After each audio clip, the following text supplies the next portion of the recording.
kids. It's time to get some SML podcast all up in that.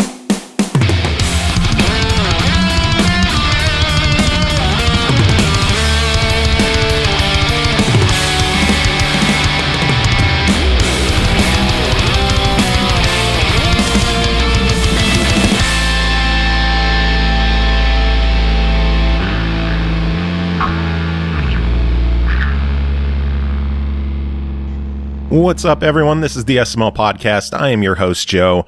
Joining as usual, Cole. How are you doing? I'm okay. That's a lie. I'm fine. It's all right. Want to know the good part? I'm hanging in there. What? The good part? This is episode 499. What? We are almost there. We're almost there. One more episode. But, like, you can't say we're almost there. Because that implies that, like, we get to stop at 500. And we fucking don't. I mean, you can if you want. No, because then you'd be all like, I can't believe you're quitting on me. And I'd be like, but I'm old. I'm older, too. Shit. Anyway, we're just doing this till we die. Pretty Go much. ahead. The countdown to 500 is continuing because we have yet another interview on this episode. Matt Dabrowski, creator of Streets of Rogue. How are you doing today? I'm not doing too bad today. Pretty much. I thought you were going to say I'm not doing too good. It's been a rough day. yeah. No. Today's been all right. That's a shitty podcast I have to do. Nah, it's been a patchy week, but this is an okay day. Why was your week patchy? What's up? Talk to us. Oh no, just Twitter drama and all that jazz. I don't want to get into it. I love Twitter drama. Yeah, good times, always good times. Game-related Twitter drama. That in my research today. Shit. Yeah. Always good fun. That Twitter's. I try to keep my Twitter to basically just game related stuff pretty much all the time. For that reason, it's just no fun arguing on the internet. It's always pointless. Almost always pointless. Yeah, it is. There's nowhere else we could go with that. It's just very pointless to argue on the internet. That didn't stop me from going to see what I can find. Well, since there's not much information out there, tell us a bit about yourself. Well, sure. My name is Matt Dabrowski. I'm the developer of this game thing, Streets of Rogue. What about me? I've been developing games for about 20 years or so. Oh wow. Yeah, 20 years. This is the first game I've actually released like commercially as an independent developer. Yeah, I had released like indie games before, like actually even back in high school. I mean, I'm 35 now, but yeah, I mean the first game I released as like first like exe file like full game I released, I was about 18 at the time. Went on to work in the games industry for a little bit.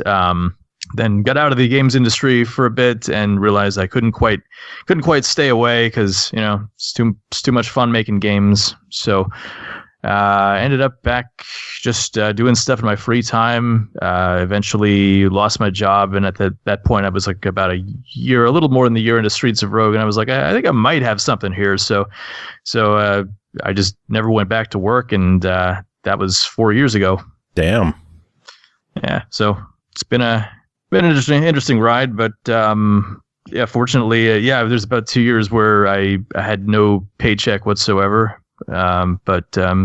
Yeah, fortunately, the game did pretty well in early access, and well enough that we were able to do this, do console versions as well. And the whole thing just released back on July 12th, so about 8 days ago. Simultaneous PC and 3 console release: Switch, Xbox, and PlayStation. Now, I'm guessing you didn't do all the porting yourself, did you, or did you have teams helping you out with that? Yeah, I had so there was a team called Play Everywhere who did who helped out a bunch with the porting stuff, because I originally got like development kits for the PlayStation and the Xbox, and I had the game like up and running on there, but there's a lot more to getting a game sort of like all approved and stuff on those consoles than just like getting it up and running. And they had a lot more resources and experience than I did. So yeah, it was good to have them on board for that. Before we get too much further with this, we should probably talk about what the game is. For people who don't know what Streets of Rogue is, give us the sales pitch. Yeah. So, well, as I always say, like the sales pitch it's kind of a difficult thing because there really is no like great succinct elevator pitch for this thing. Basically, it's like I mean, if you want to like really sum it up, you just throw out a bunch of game names. Like it's GTA meets Deus Ex meets Nuclear Throne. So it's like. So it's a roguelike or roguelite, but it's not really like other roguelites. Most roguelites are like Enter the Gungeon or Binding of Isaac, where it's just all action oriented, or you're traveling through a dungeon and defeating a bunch of monsters. This game's a bit different. It actually drops you into a procedurally generated city. So every time you play, you're getting like different like city levels to play in, and people generally act like they would in a normal city. I mean, kind of a virtual city, whatever. It's really nothing like the real world, but people are just kind of living out their lives and doing their own thing. And you have some missions to do, like you might have to neutralize a person, or you might have to. Which, by the way, could mean kill or just like knock out or something like that, or just tell to leave town. That's counts as neutralization as well. So you'd have like missions to do that, or steal something, or rescue somebody, and so like the thing is, like every time you do this, you have like sort of a variety of ways to conquer the mission. You might have like an item in your inventory that, for example, just blocks everybody's hearing. So, you'd be able to kind of like go in and make a bunch of noise doing whatever it is you're doing, and nobody be any the wiser. You could play as like an assassin and just camouflage yourself and stab people in the back, or you could, or you could just shoot people all over the place if you want. Just go and shoot everybody. That's a pretty valid strategy. And or you could hack computers. You could poison the air vents, and you can also play this with multiple people at the same time. So you could like have like maybe a hacker and a soldier, and you could find ways to kind of like synergize between those two characters, and find all kinds of crazy nutty strategies, because the game is also up to 4 players, both locally and online. How did you manage that? Because this game seems tough enough to corral all the chaos with just one person. With 4 people, I can only imagine how insane the game can get. Yeah, it really can. I mean, I was sort of reluctant. Originally, the game was, one player. I never really envisioned it for multiple people. But I was like, well, I guess I have the capability to put in like 2 players. And I was like, I guess I'll do that. And then it's like 4 I can't do 4 players. That'll just get way too chaotic. But it kind of worked. I mean, it becomes like a totally different game if you have 4 people playing, because it's really hard to coordinate with 4 people. But it's still fun for people. So it's like you can play the game in a super strategic way very easily when you're playing single player, and you can try to do that with 4 players. And I don't know, maybe some people are able to achieve it, but it's whichever way you play. I think it ends up being pretty fun, but just totally you can have a totally different experience depending. So yeah. Yeah, Cole and I, we were hoping to get some time this week to play online together. It just never panned out, so I've just been playing by myself, but good Lord, am I having fun with this game. Oh, well, thank you very much. I appreciate it. Glad to hear. I would have to say the most charming aspect of the game for me is that you were talking about how playing with 4 players is such a different experience, but literally every time you play, it's a different experience. Mm-hmm. And I mean, that's pretty standard issue for a roguelite anyway, but you kind of go above and beyond that with Streets of Rogue, in that it's not necessarily that for starters, you can't learn the levels anyway, but every time you pick a different character or you get different traits, it's just a complete 180 every time you run through it, regardless of throwing in extra people. Yeah. Well, there's a lot of like there's a really like dense set of mechanics in this thing, and a really dense set of ways things can kind of interact with each other in the game. I think that's a big part of the reason there for kind of ending up being different every time you play it. which was really, really hard to program because there's all kinds of scenarios that people can run into in the game that I just would have never even considered. Like what was this bug I ran into today? I don't know. I still have a giant list of bugs. I mean, the game is pretty stable as it is, but people are just always finding new things. Like what was this? Oh yeah, if you're at the right, if there are bouncers at the mall that like keep you from entering like a jewelry store or a very high end store, and the bouncers were saying dialogue that referenced their what was it? They also guard the arena, but they're like sometimes saying dialogue that references the arena, but not always. I don't know. That's not a very good example of things like synergizing and whatever. But I don't know. Like I have like just a giant list here, and I mean I've basically been fixing bugs for the past 6 or 7 months or so towards like the end of development, and I'm looking forward to getting started like adding content again. But you know, anytime you add a new piece of content, it's like it'll break another 5 things because there's just so much going on in this game. I just have one question from that. Yeah. What the fuck else could you possibly add? Oh man, you have no people give unicorns great suggestions all the time. Yeah, no, I just assumed that there was probably something unicorn related, and I didn't find it yet. No, I got literally everything else. I got so many great suggestions here. Like I would like to eventually do a sequel, and I mean the major thing a lot of people suggest is just like cars. I mean that's sort of the one, I guess, if you're comparing it to GTA, at least, that's kind of like the one glaring exception, like the one thing that the game doesn't really have. So, yeah, if I ended up doing a sequel, it would probably be like cars in an open world or something like that. But no, I have a big list of, hold on, let me look at my list of suggestions people have made. Like, for like, this is just characters alone. Like, people want to see a mummy in the game. They want to see a cowboy. Someone wants a serial killer clown. I don't know. See, like that could make for a decent character. We already have the comedian in the game, but I don't know. I feel like there's a way to go for a darker comedic character as well. I was so happy when I unlocked the comedian purely by accident.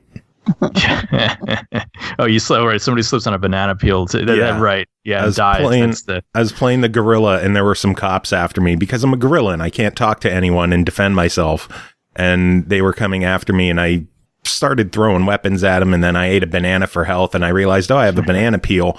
Let me throw it at him, and I completely missed and forgot about it, and then just kept running around trying to kite the guy and punch him when I can and retreat when I can, and I moved and kind of put the banana peel in between us, and he just walked right onto it, fell on his back, and died. Boop, achievement. Love it. Yeah. Have you played as the comedian yet? I have not. I just unlocked him earlier today, so I'm going to be playing with him soon.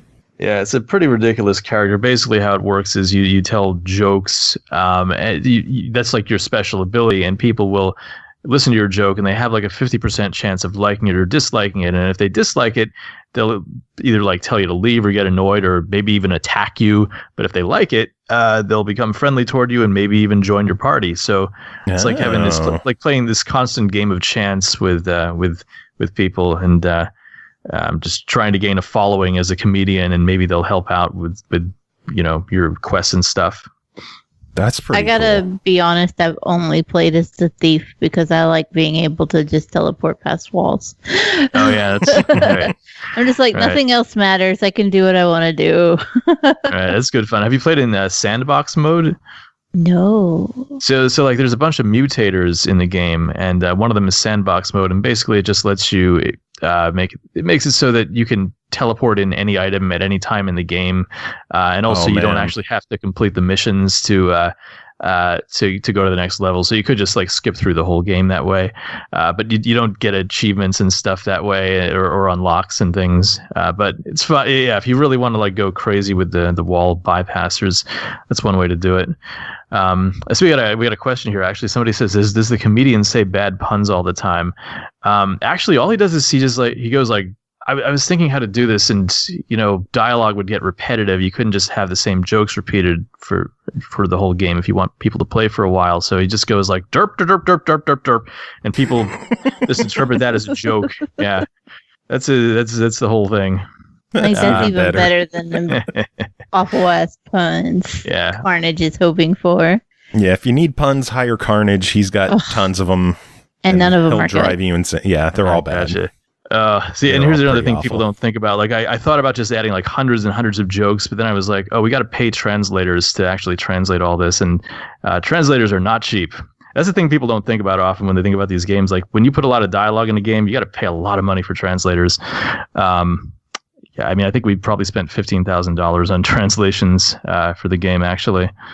So wow. Just a random aside there. It's a random little factoid about indie game development. And a lot of times jokes don't translate as well because there's not the cultural reference. Oh, yeah, there's that also. Right. Yeah, I mean, half of this stuff just wouldn't even make sense in like Chinese or something. So derp. Just, that's universal language. Yeah. And someone says, is it really rated T? Is it because of language or violence? Actually, somehow it is rated E10 plus in America, and I don't know how we got that rating. What? I know. There's like geysers of blood and stuff. And drug dealers and syringes. But I took out, the sugar in the game used to be cocaine, and the muscly pills used to be steroids, but I took those out. I thought the drug references kind of like stood out in the game a little too much, and also I didn't want to get banned in Australia. So yeah, I think that was a mistake on their part to rate it E10 plus, because everywhere else in the world was like either T rated or like 16 plus or whatever. So yeah, but whatever. Doesn't Root Beer is my jam is saying it's T on the eShop. On the Nintendo eShop. Mm-hmm. Well, maybe is that a mistake? All right, I'll have to check that out later. But yeah, we were definitely rated E10 plus in the United States, unless they like changed it at some point and I wasn't aware. But I never got the memo about that. It's still funny to be E10 for this game because you can literally blow people to giblets in this game. Yeah, but I guess it's quote unquote cartoon violence. I guess that doesn't really qualify as like, it's not even Mortal Kombat level. So it's funny. Mortal Kombat, I think I got a MA13 rating, if I'm not mistaken. So they thought that was okay for 13-year-olds. Did it? That was what, the original release on Genesis? Yeah, right. When you had to put in a code to enable the blood. Oh. Right, and Nintendo just flat out. Yeah, it's look at the cover right now. It's MA13. So all that hullabaloo over a game that's basically a PG-13. Yeah, it's crazy. The things that counted as mature way back when are clearly rated E10 these days. I'm genuinely surprised, and as much as I've enjoyed the game, I don't think I'd let my 12-year-old play it. No? Really? My 15-year-old, maybe, but I wouldn't let the 12-year-old play it. You're concerned about the violence or other stuff? Yeah. Gotcha. Yeah. Gotcha. That's more my issue. I don't care about gore or anything like that, but... See, I thought like the thing about the drugs in this game, there's no real drugs in the game, and the syringes are just full of like magical whatever. So I always thought of it as sort of like separated enough from the real world that I don't know, it doesn't really resemble the real world a whole lot. I don't know, but you're the parent here. Well, it's one of those instances of I live in opioid central where you can go to a playground and there are people who've left syringes, and that's just not something like you just worry about. I see. Even on a general basis, you're just like, yeah. So clearly the solution is to change them from syringes to magical edible crayons. Yes. Magical edible crayon. Yeah, I mean, I've never had a kid eat a crayon, so maybe. It's funny actually. The we're trying to get the game like officially approved in China right now. See, China, like you can buy the game in China. It's actually very popular in China, but Steam is not technically legal in China right now, and we want to get like a technically legal version that's approved by the Chinese government. But they got all kinds of crazy regulations. Gonna have to change the cops to like not look like cops. They're gonna be called the No Fun Enforcers. And I think the zombies can't be called zombies. You can't do that. You also can't show skeletons. Fortunately, we didn't have any skeletons in the game. They got a lot of weird rules over there. But I'm trying to think of anything else. Definitely no drug references. Yeah, I think they allowed alcohol though. That's right. You have to change the drug dealer to a candy dealer. Right. I think I might have changed the name of the drug dealer, to just dealer, or maybe, I don't know. I forget, actually. I'll have to check. But Mr. Trady Pants. Right. Mr. Trady Pants. I like that. Trady Pants. Oh, so what other countries is the game in? Did you have any other issues getting it into any other countries? Not that I'm aware of, or maybe my publisher. I don't recall hearing anything from my publisher. That's the main one. No, I don't think so. I was saying. I mean, Australia was kind of a concern with the drug stuff, and that's part of the reason why I removed that. But no, it's in a lot of places. I think it's translated to 7 or 8 languages. Wow. Yeah, no particular legal troubles or anything like that. That's pretty impressive. You said you've got a bug list and stuff, the length of your arm, basically. Yeah. So have there been any that have cropped up as bugs that you've been like, you know what, I think I'll just keep it and make it a feature? Yes, there have been, and I probably will draw a blank if I attempt to think of any of them. Just got to be honest with you, and I'm not good at just pulling this stuff out of my head. But yeah. Well, actually, I did think of just one. Like, for example, when you knock on somebody's door and they come to the door and they leave the door, it takes a second for the door to close, and you can kind of sneak in behind them after that. And a lot of people think that's a bug, and I guess it kind of is, but I don't know. I thought it was just a fun little strategy to try and for people to use. So I don't know. I just kept it in. I haven't really made an attempt to fix it. Nice. That's a good little strategy to know as the thief. Thank you. I just hit the microphone with my face. And Carnage says I tipped Matt off to an achievement bug, and he's going to fix it in the next patch. Yeah, that's right. Yeah, there was a couple of achievement bugs on the Xbox. The achievement horse will get you. I know. Yeah, Carnage was out in full force. Down. I'm sure of it. Next patch, everything will be fixed. There was already a bunch of trouble on Xbox. There was a major bug where it launched on Xbox that could essentially brick your game unless you deleted your saved games. But fortunately, that got fixed about 5 days in. Oh my! Yeah, I was going to bring that up and see what led to that glitch from happening. Oh man, so that one was a little bit out of my hands. I mean, that was sort of on the console side of things. I think what had happened was they had somehow merged. The bug was fixed at some point. I think there was some code that was merged back in, and it accidentally got reintroduced kind of late in the game, and it was too late for QA to catch it, and then Xbox people didn't catch it, and basically nobody caught it, and this sort of thing happens. I mean, fortunately, that was the only major thing to get through, but I'm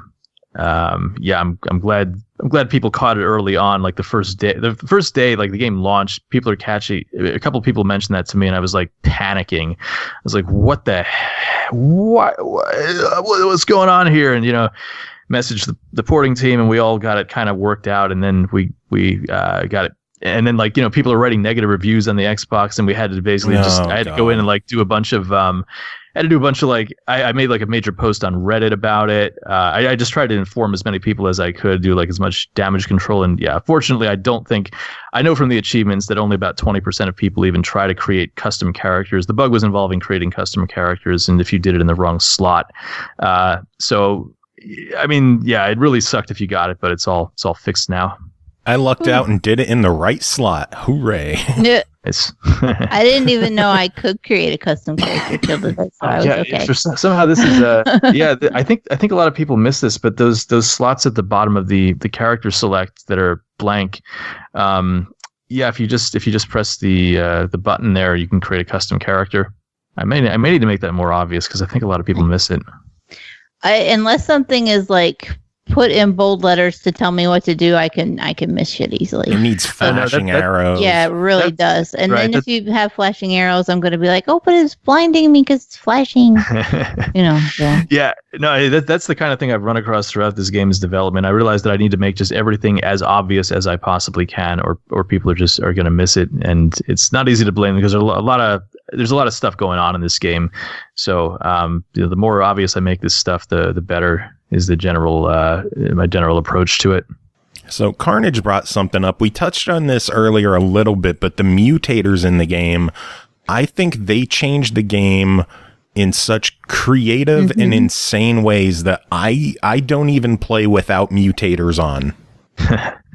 Yeah, it's pretty nuts how much they can just change up the overall experience and create these just completely different, make it a completely different game. And the nice thing about most of them is that they're actually usually really, really easy to implement. It's just like a lot of the times it's just, changing some variables around here and there in the code, and voila, just a totally new experience. So I like adding mutators. That's one of the things and also if there's bugs in it, I can kind of it's not as big of a deal because not as many people actually see them because not as many people play with a particular mutator. So, yeah, I like mutators. I like programming them. Infinite ammo or bust. Yeah.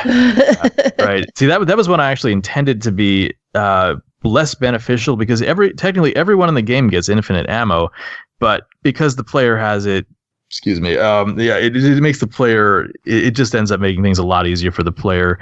I had intended it to be more balanced, but whatever. You want to play with infinite ammo. I am perfectly okay with it not being balanced. Yeah. Like the best runs I've had were because I left infinite ammo on. That does not surprise me. And the ones I turned it off, I'm like dying on floor 2. Yeah. See, I haven't gotten as far in the game, but that's because I like playing with melee weapons only, infinite melee durability, and everyone hates you.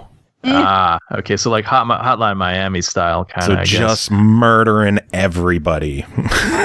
Yeah. Wow. Joe, you monster. Yes, I am. Rated E10. Yeah. just bizarre. I don't know who that went through. The review people didn't, or the people that were doing the rating didn't go to the drug dealers. It's totally possible. I mean, there's a lot of stuff in this game. Maybe they just didn't. Maybe they just threw up their hands and said, you know what, this looks like an E10. So good enough, close enough. Yeah. Stamp it, press it. We're good. Right. Next game. It's just some indie. Nobody gives a crap about this. Oh man. So what made you decide to have mutators in the game and still allow achievements with them? Don't tell them it's a bad idea. And still allow achievements. Yeah. Like I was saying, I don't allow achievements with the sandbox. And see, here's a lot of this. So here's the thing. I mean, a lot of people, they play this game and it's really, really difficult for them. Some people find this game super easy. Some people find it super difficult, but it's kind of, people can find like creative ways to say, it's like I can't get this achievement normally, but if I do this, if I just set things this way, maybe it's if I put on like these two particular mutators, maybe this will work to my advantage in trying to do the thing that I'm trying to do. Yeah. So yeah, I don't really care if people, it's like you own the game. I don't care if you're cheating that much. You just have fun with it. The people have fun with it. Which mutators do disable achievements? You mentioned sandbox. I think it's just sandbox, actually. I'm pretty sure. I think that it tells you specifically in the description. I think it's just sandbox. All right, because I did want to remove the slums after I beat the slums, and then I. So remove slums. Actually, go on. I was going to say I completed the first 2 stages, and when I went to the third one, I didn't get an achievement for unlocking for beating industrial. Is it? Well, so when you remove the slums, all it does is it doesn't actually make it so that you have to finish fewer levels. It just means that you're gonna. It just means that you won't see the slums in your game. So like you might see I think the way it works is you'll see industrial twice. Like you'll just like the first levels will be industrial, and then the second set will be, but it'll still be 15 levels that you have to go through. All right. So you could, you might see, but here's the thing: you could set the game to quick game. That's another mutator, and if you want to get through more quickly and still get the achievements and go through fewer stages, that's an option for you. Because that's only 10 stages instead of 15. It's only 2 stages per level variety. I'll have to remember that one. Quick game. Mm-hmm. All right. You might have to turn off Everybody Hates You, Joe. But I like murdering everybody. Yeah. I don't turn on Everybody Hates You, and I still manage to end up with everybody hating me. Yeah. How do you think I got the achievement right away for killing everybody on a level? Is there an achievement for that? I have so many achievements, and I'm still missing so many. The achievements in this game are great, by the way. What led to creating most of these achievements? I think a lot of them are from suggestions from people, actually. What led to these particular achievements? Well, I knew I needed a whole bunch of achievements, and I tried to do things that were I tried to make them sort of a mix of just like fun stuff, like scavenger hunt type stuff, and also like things that are major challenges. But I also wanted to make sure that like it was actually doable, like getting all these achievements. Like there's no achievement for like completing every single big quest in the game, because I know that would take people like just dozens or hundreds of hours or something like that. And I don't want to torture people that way. I know I don't want to torture the achievement hunters. So yeah, I mean the 50 achievements in here, I think if you play the game a bunch, you'll be able to get all of them, and you won't have to like, go through a lot of pain to do it. I just love some of the weird ones, like kill someone with a tombstone. Right, yeah. Yeah, the ironic kill, yeah. There's some really good stuff in the game. Plus, unlocking characters gets you achievements, which is always good. Yeah. How many that's where most of mine have come from. Yeah. See there, I put achievements on that because unlocking the characters is also kind of a scavenger hunt type thing, and I figure people want to do that anyways. Just because get more characters, so that made sense. Oh, trying to beat the slums with only my fists to unlock that wrestler. Oh, that was a pain. Yeah. I think one of the major reasons that can be a pain, I think, is because when you pick up a new weapon, it automatically equips it. Although there's a way to turn that off. There's a way to turn that off in the settings, actually. If you're just trying to go for that achievement, you can turn that off and make things a bit easier for yourself. Oh, I got it. I'm happy. Good. So now I will be fist free from now on. It'll be swords for everybody. Yeah. Just shanking people as I walk around town. Terrible. So how did tinyBuild get involved with the game? Well, a few years ago, I went to Game Developers Conference 2016, and I took the game there, and I had some publisher interest actually, and they actually weren't there, but because I was getting this publisher interest, I knew that I needed to kind of like figure out what all my options were pretty quickly, and I emailed them, and they got back to me really quickly, and they just offered me the best deal, and they seemed like cool people, and fortunately they were into the game, and they've been able to do a lot for it over time. Getting certain things in place with Steam and the console manufacturers. Like for example, the game when it launched into early access a couple of years ago, it actually launched with the very first time Steam had done this. It launched with a free weekend. As the first time a game had launched with a free weekend before. So people could just play for free the entire time and then just buy it when the weekend ended. So that worked out, really well, and couldn't have done that kind of thing without them. That's pretty cool. Yeah. And they've also handled a lot of contacts with localization and hooked me up with the porting team and all that. So they have been very beneficial. Yeah, and I guess lately, like Alex, who runs it's been getting very into like Twitter advertising. So I know that there was a lot of Twitter advertising done for this game, which is just kind of interesting. He loves all the analytics and stuff, which I think it's pretty cool.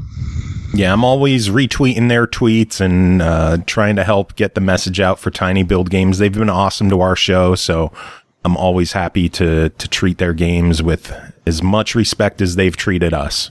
Oh, glad to hear. Have you met them in person at all? I have not. The only convention that I really get to every year is called MagFest in the DC area, and not many other big companies go to MagFest. I wish that would change because it's a fucking amazing convention. Yeah, I don't think they get to that one. They're always at all like the PAXs, and I think TwitchCon as well.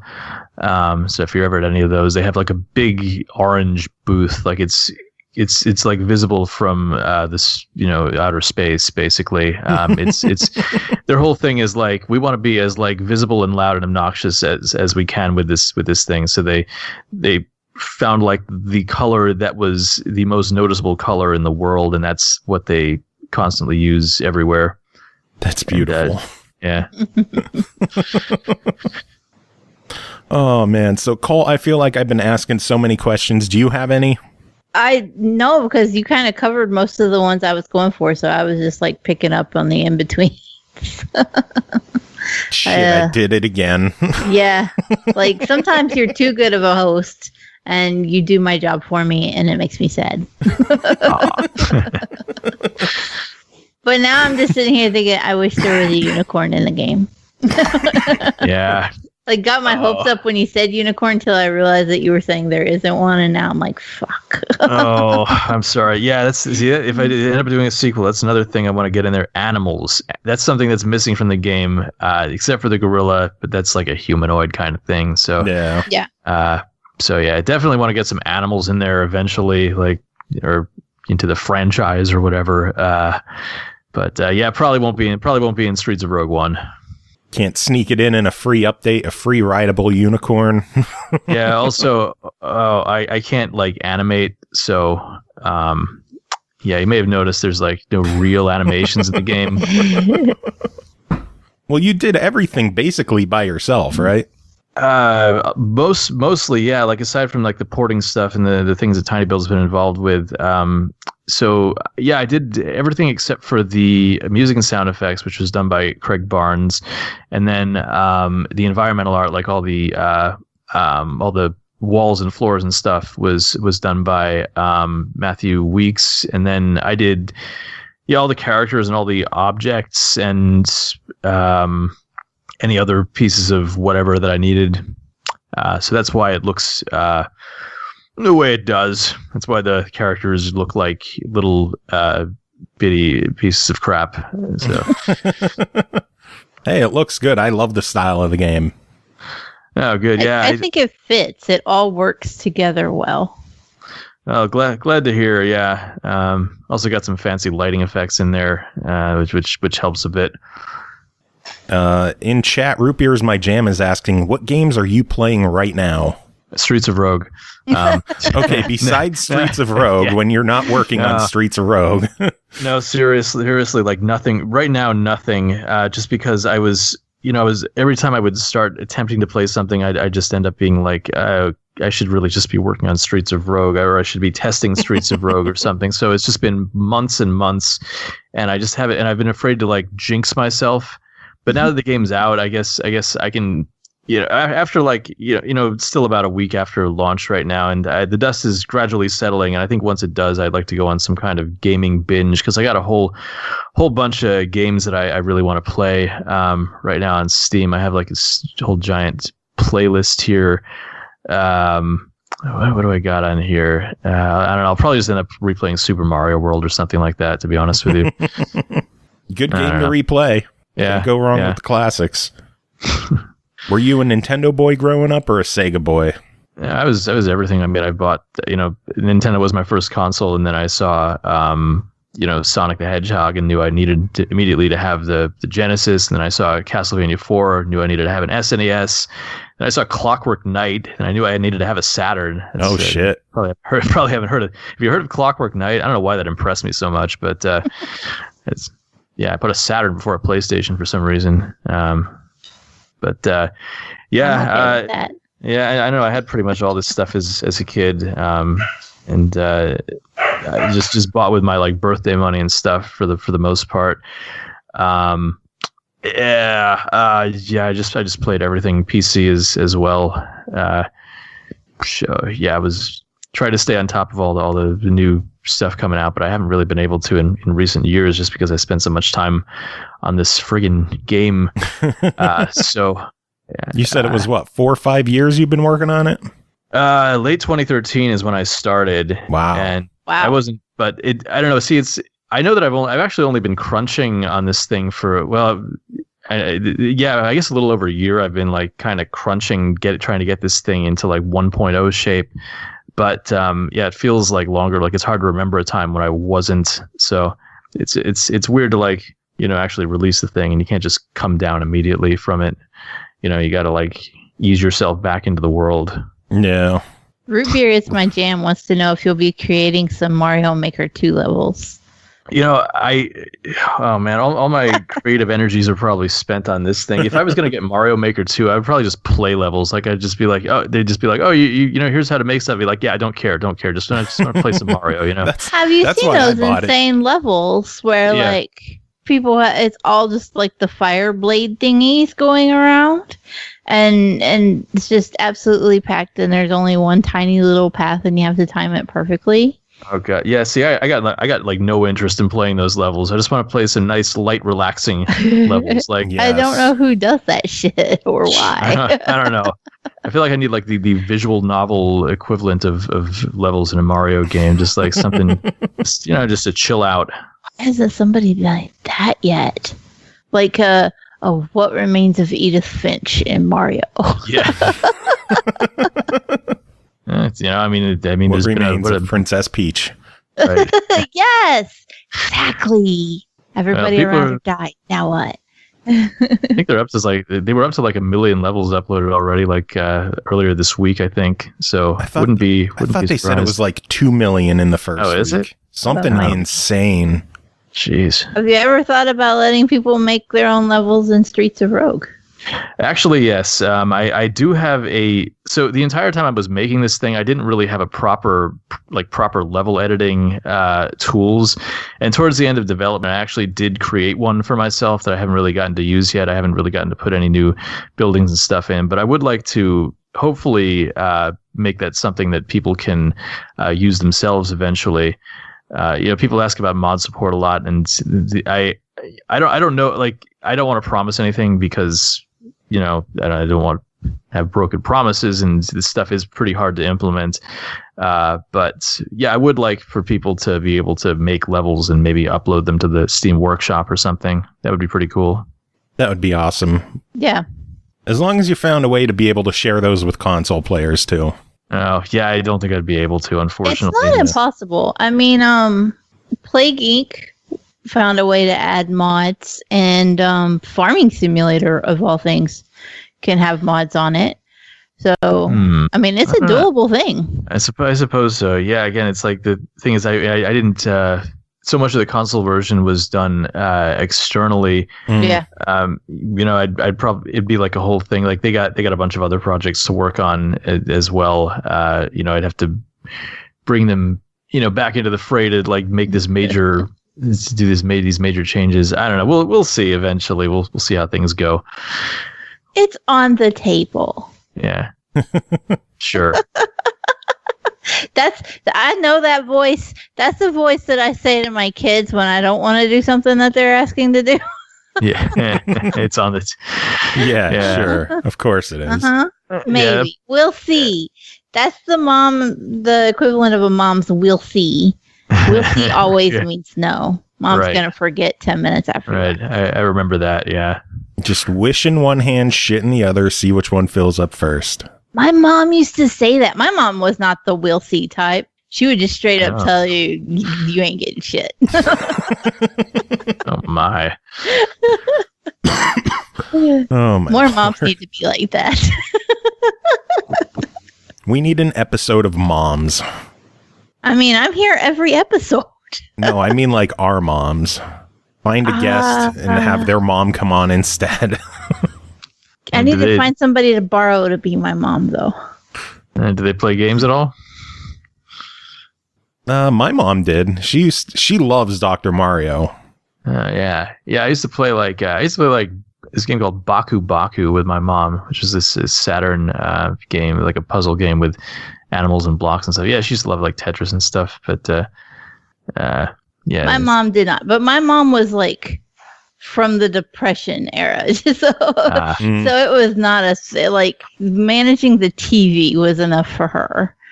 Anything else was overboard. But now my sister, there was a 14-year gap between me and my youngest sister. And she was the one who like fed into my affliction for video games as a kid. And she would play with me, but basically it was very limited because like if we played Mortal Kombat or something, I'd trap her in the corner and beat snot out of her. And then she wouldn't play with me anymore. That's cheese. I mean, low-hanging fruit and all. Yeah.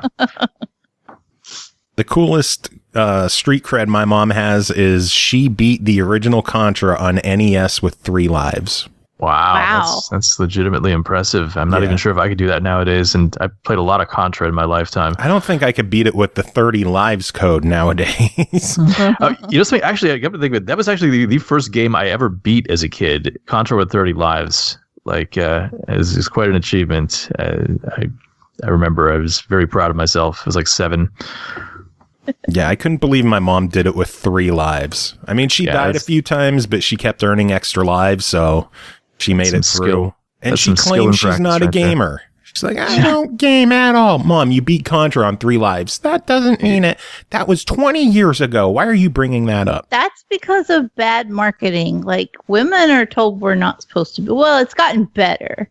But especially like in the late 80s and the early 90s when Nintendo was trying to come back from the bubble burst, the whole thing boiled down to they wanted to move Nintendo out of the electronics section and into the toy section. But toy sections are broke down between boys and girls. Right. So they said, okay, well, Nintendo is for boys. And they set up their whole marketing campaign around Nintendos are in the boy aisle.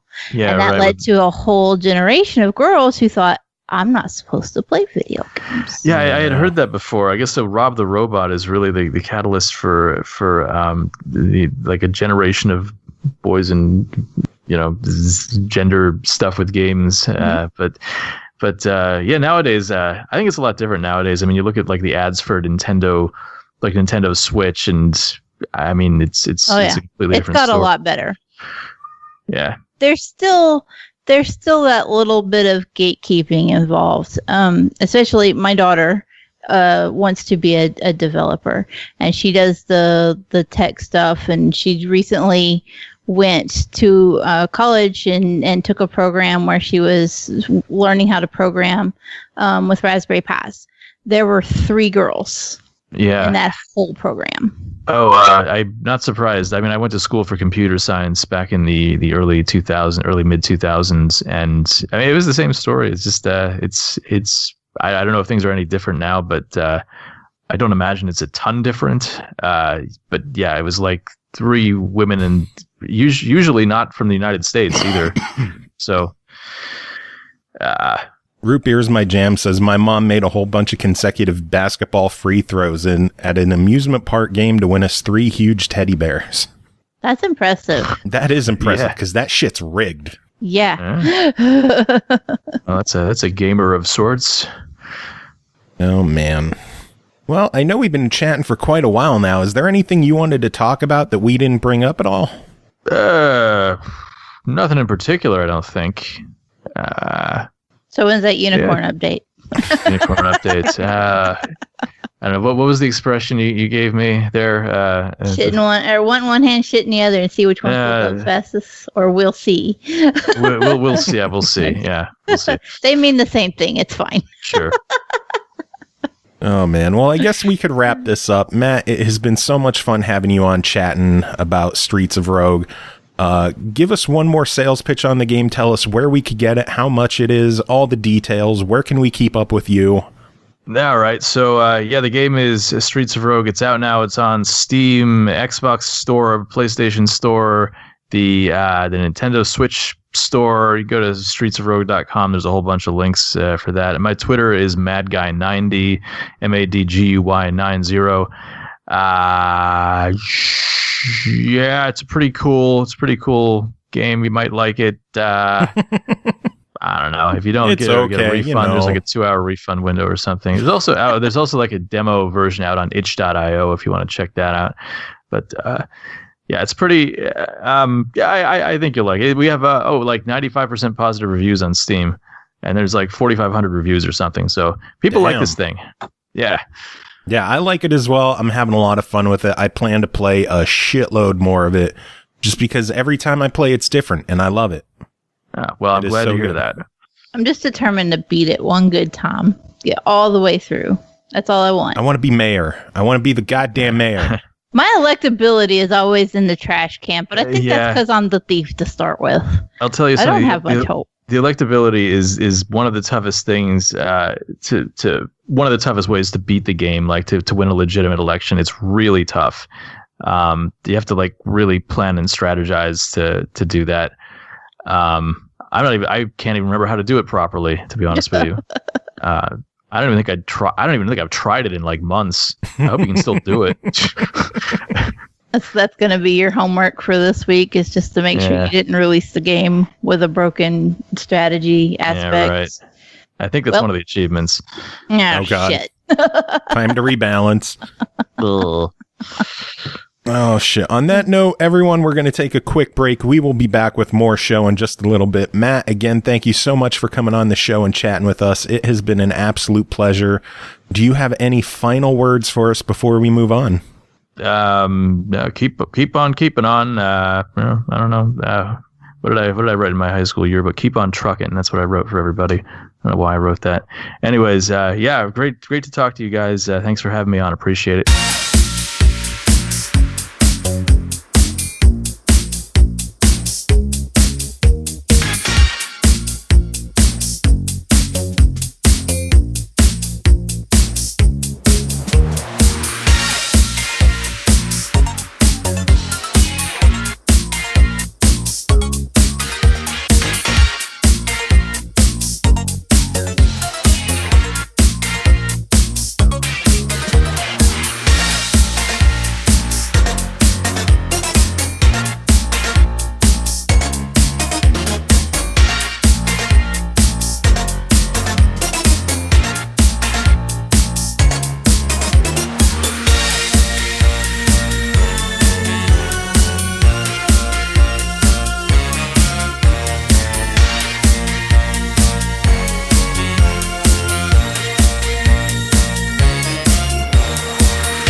Welcome back, everyone. Thanks for sticking around. Another thanks to Matt Dabrowski for coming on and chatting about Streets of Rogue. It is an awesome game. You should check it out. Absolutely worth picking up. I am addicted to it. That said, there's still a lot more show to go. We have a lot more games to talk about. We're starting things off. DarkMika is here. How are you doing? I'm still alive, somehow, miraculously. You're taking Cole's line. Well, I didn't trip her with a banana peel this time, so she should be okay, maybe. As long as she doesn't get caught in the mousetrap I set. But that's another story. Oh, Lord. I don't want to know. It's for best plausible deniability. Yeah, very true. I'll just play ignorant and pretend that I didn't hear anything. Exactly. So will everyone who's watching, if they know what's good for them anyways. Oh, no one's watching. What are you talking about? You never know. Occasionally, sometimes, one person might confuse this with a place where they should maybe one day be. Oh, boy. Anyway, it's good to have you on the show instead of me just reading your emails. Yeah, it's been a long time since I was last on here. Because I've been on here once. I think once before, just once. But, yeah. That was it was you and Cole were on together. I don't know if she was host then or not. I don't remember. I think she was. Oh, I can't remember if she was or if that was when the last guy was still there. Because I've been here since the other co-host before her. Oh, yeah, CJ. Yeah, him. I forgot his name because he wasn't that important. I was around when he was here, so I don't know if he was still it or not. But yeah, it was me and her and you were all in there. Yeah, now you're here to do another review. That's exciting. You're here. I'm alive, and I'm here, and that works. Well, should we get to it then? Sure. All right. Well, the first game to talk about tonight is called Date Alive Rio Reincarnation, developed by Idea Factory, Compile Heart, and Sting, published by Idea Factory International, released July 23rd on Steam for $39.99. Show the spirits the power of love and save the world in this romantic visual novel. DarkMika, tell us about it. Okay. Well, as stated, it's a visual novel. It's an adventure kind, so it has choices. It was also sold on the PS3 in Japan only. It's 3 games in one, and all 3 of them were sold on the PS3, but only in Japan. So if there's anyone here who imports shit, you might have probably played them. I went into this just thinking it was cute. I didn't realize it was 3-in-1 game. That kind of really screwed me up a little bit. Just like I got it, I opened it, I'm like, 3? What? No, there's no. Yeah, usually it's just one. It's just one, and they're long. They're all long. There's not a short visual novel. There just isn't. But after I started it, the trailer came up, which is fairly common for especially Japanese visual novels. And everything looked so familiar. I'm like, I recognize these characters. I'm pretty sure I know what this is about, which when I requested it, I had no idea what the fuck it was. I looked it up. I'm like, oh shit, I watched this just last fucking year. So it's actually an expansion on an anime or manga or visual novel, depending on what you want to go with. I prefer anime because it's easy. And the slight problem with that is to really grasp these games, they do give you a little bit of background, but not enough to really understand it. So you kind of need to watch and know what the anime is about to really get anything in the game. No. Which I don't mind, since I've watched 2 of the 3 seasons. And the movie, and the OVAs. So you're into the series? Actually, amazingly, not so much. It's just, I've just watched a lot of it. I watch a lot of anime. I watch so much anime.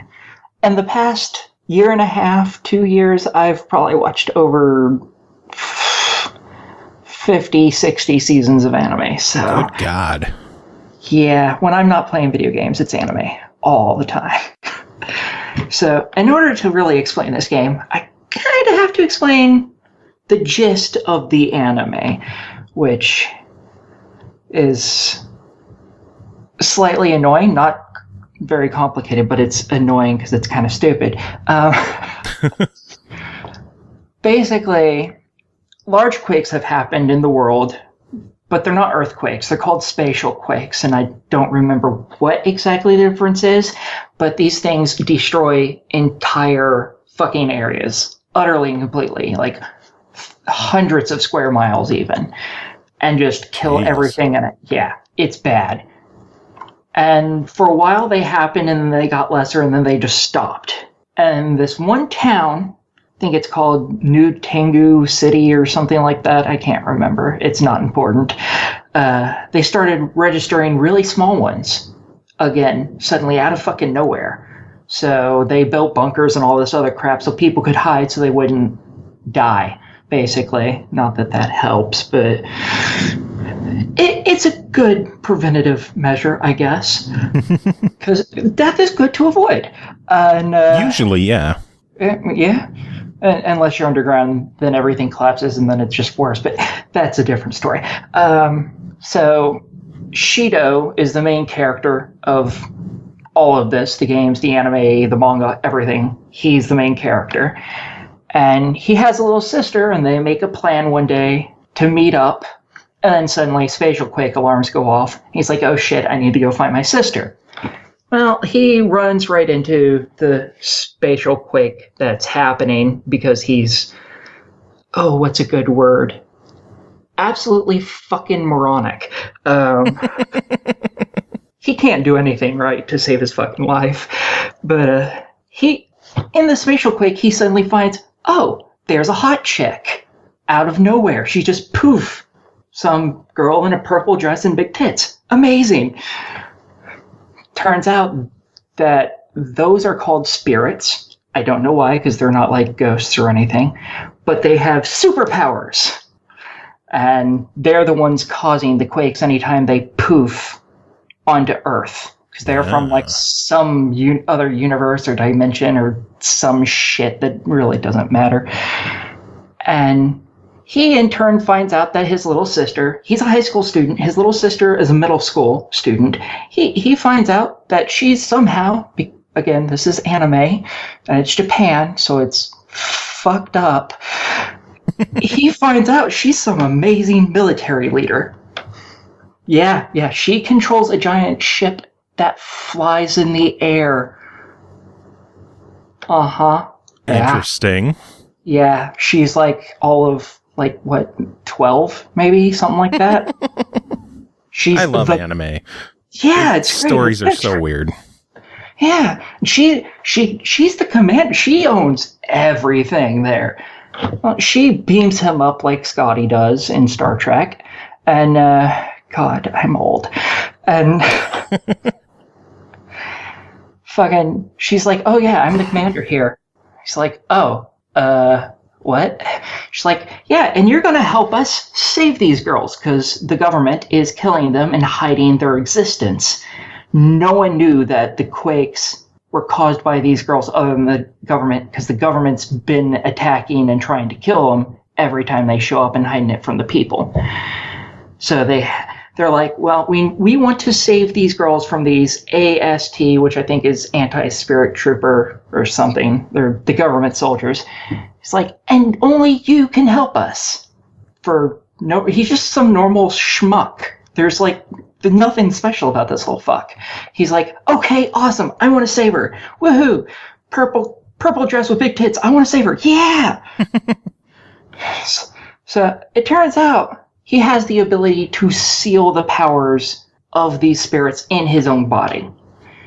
And he does that by seducing them, basically. He makes them fall in love with him, and he kisses them, and poof, their powers are gone. And as long as their emotions are stable, he keeps their powers. If they go unstable, he loses them, and their powers explode, and bad shit happens, obviously, when that happens. And so the entire anime is just him finding a girl, seducing that girl, kissing that girl, trying to keep that bitch happy while he's doing it to another girl. Oh, God. Yeah, this is a harem anime. So I'm not exactly, which is one of the reasons why I'm not like, yeah, I super love this anime. I'm a girl. I'm not the target audience for that crap. But yeah, that's basically the gist of the anime. He seduces super powerful girls, takes in their power into him. He can't use very much of it. He gets some perks from having it, but not a lot. One of them is he heals super fast. So, like in the anime, he's stabbed through with a sword would otherwise should cut him in half the long way, for fuck's sake. And it's pulled out of him and he heals after like 20 seconds. So he's Wolverine. Pretty much. Sweet. He gets some other powers with the other girls that he seduces, because again, girls, multiple, so fucking many. And the first game picks up after season 1 of the anime. And the second and third game pick up after season 2 of the anime, and the only difference between season 1 and season 2 is he has the purple dressed big titty girl who is the princess of the spirits, because why the fuck not?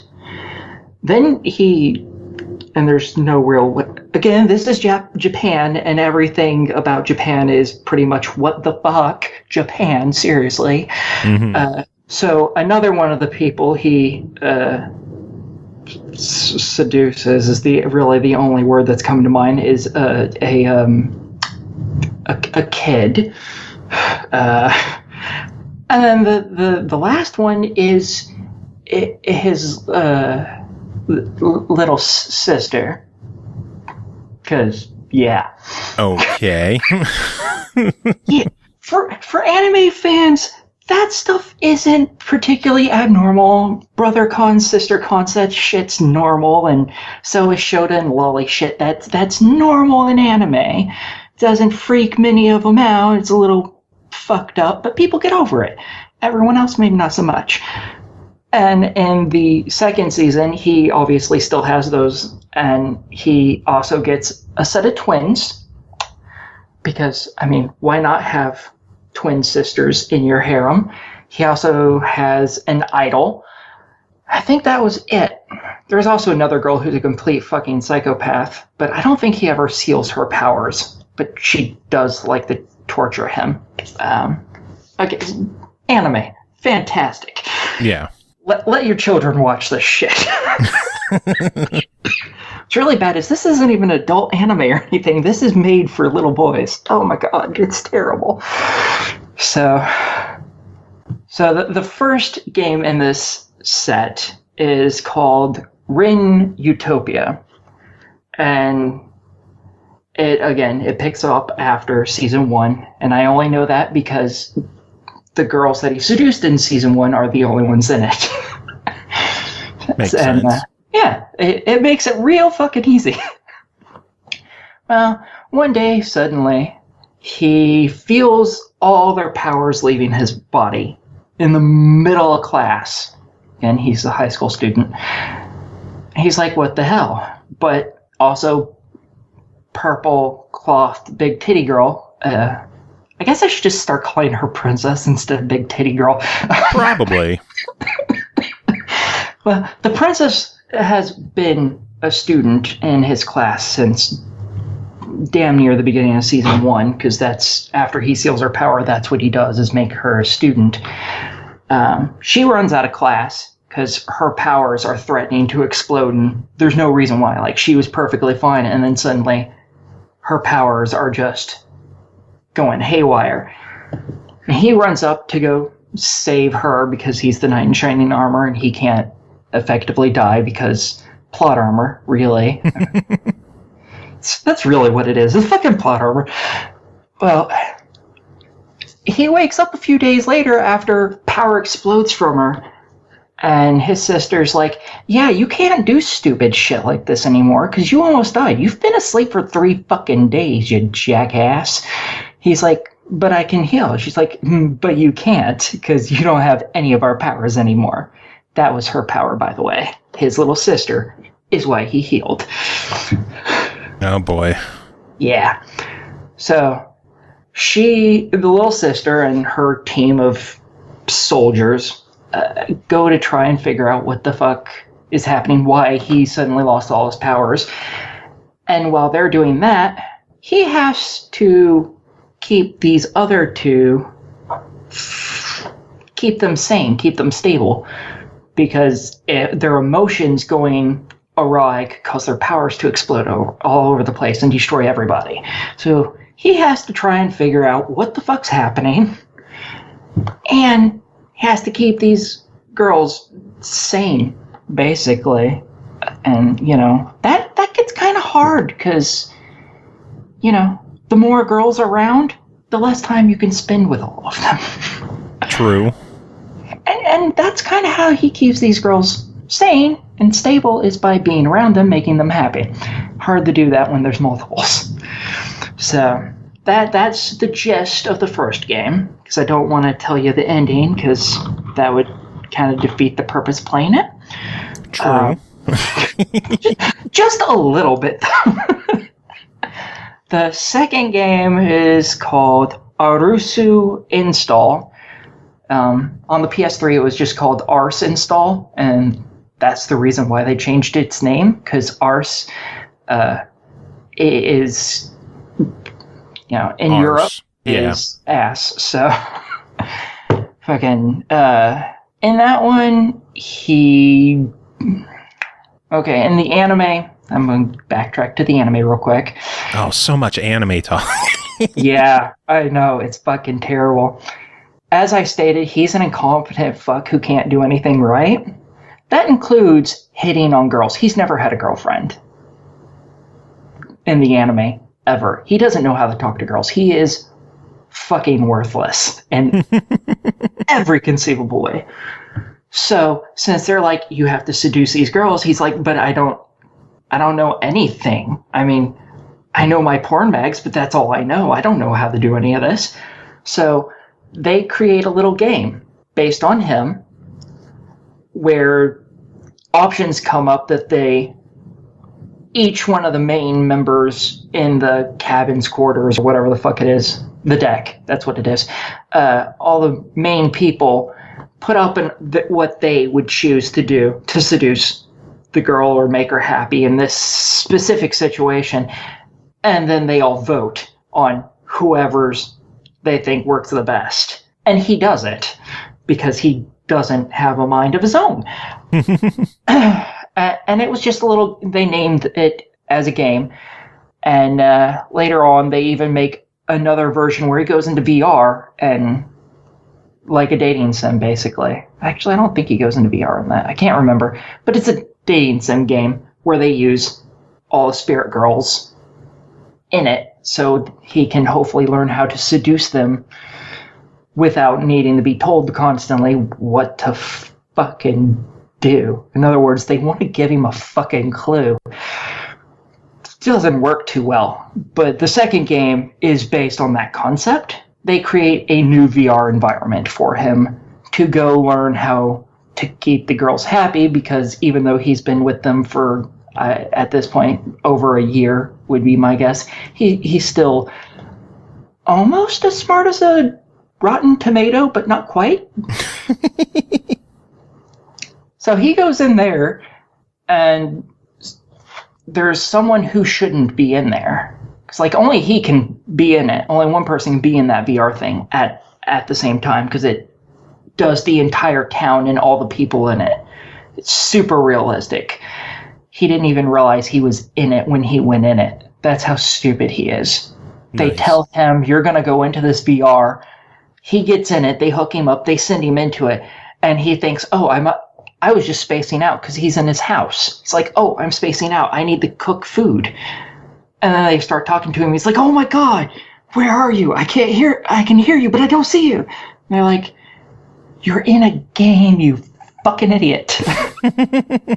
He's like, oh yeah, that's right. That's how dumb this guy is. It's bad. But in the VR, there's someone in there that shouldn't be in there. Some new girl. It's an AI. she doesn't know what love is. She wants to learn what it is, and she knows all the data that was input in there. So she changes the situations and the characters, so he has to reseduce all of the spirits that he's already seduced, but they're completely different people at this point. Every time he does, she figures out a little bit of what love is, and figuring out who she is, having her fall in love with him because, of course, it's a harem anime. If there's a girl, she has to fall in love with him. That's just how it is. And that's the plot of the second game. Just him figuring out who the fuck this AI is and seducing the shit out of it. And then what about the third one? The third one combines the two of them a little. It ties the two of them together. I guess it doesn't really combine it. He starts to remember things because at the end of the first game, he loses a bunch of the memories of that game, of what happened during that game. And he starts suddenly remembering just fragments as dreams, and he gets feelings like there should be someone else here. I don't know who, but I get a feeling that someone's missing. No one else knows what the fuck he's talking about. So he has to figure out who's missing. And then, for some reason, reality warps ever so slightly. Slightly enough that one morning he wakes up because his sister's telling him, get the fuck up. You know, we need to eat. He's like, oh shit, I need to go cook. She's like, oh no, AI girl cooked for us. Except for she used the AI girl's name. I didn't care what it was. It's the AI girl. It's much easier to go with that. He's like, oh, okay. He goes down, they eat together. And the little girl, his sister goes to leave, and he's like, you had something you wanted to tell me while we were eating. She's like, yeah, don't you think it's weird I'm here? He's like, not really. She's like, are you fucking kidding me? I'm an AI. I don't exist in the real world. He's like, oh, are we in the VR right now? She's like, no, this is reality. Something's fucked up here. And no one but me and you knows it. Everyone else thinks I've been living here for months. I even go to your school now and have apparently for months. So they have to figure out, one, what his dreams and that feeling of this person missing, he has to figure out what that is and regain those memories. And he has to figure out why everyone's minds have been altered and why reality has altered to give an AI creature a fucking living body, and then deal with all that. And while he's doing all that, he also has to keep all these fucking women sane, including now the AI girl, because she's also a fucking spirit now. No, Lord. Yeah, so that's the princess, his little sister, the kid, twins, an idol, the AI girl, and the crazy, sadistic, evil, psychopathic bitch. That's 8 women he has to deal with. Oh my Lord. I can't deal with that many. Exactly. I'm like, I understand your wish for an orgy, but Jesus Christ, that's a bit much, man. Oh Lord. Okay, so we have 20 minutes of backstory. I need to know, is the game fun? Yeah, there's a lot good about it. The voice acting is all top-notch. It's professional because they're using the same voice actors that were in the anime. And I love that. Most of the voices are really good. There's also a digest that in the third game that tells you about the first and second game if you don't want to fucking play them for some reason. I don't know why you wouldn't, which is really nice, but it's one digest that tells you about both, not a digest for each. So if you need a refresher on just one of them before you play the other, you might end up spoiling a little bit before you can close out of it.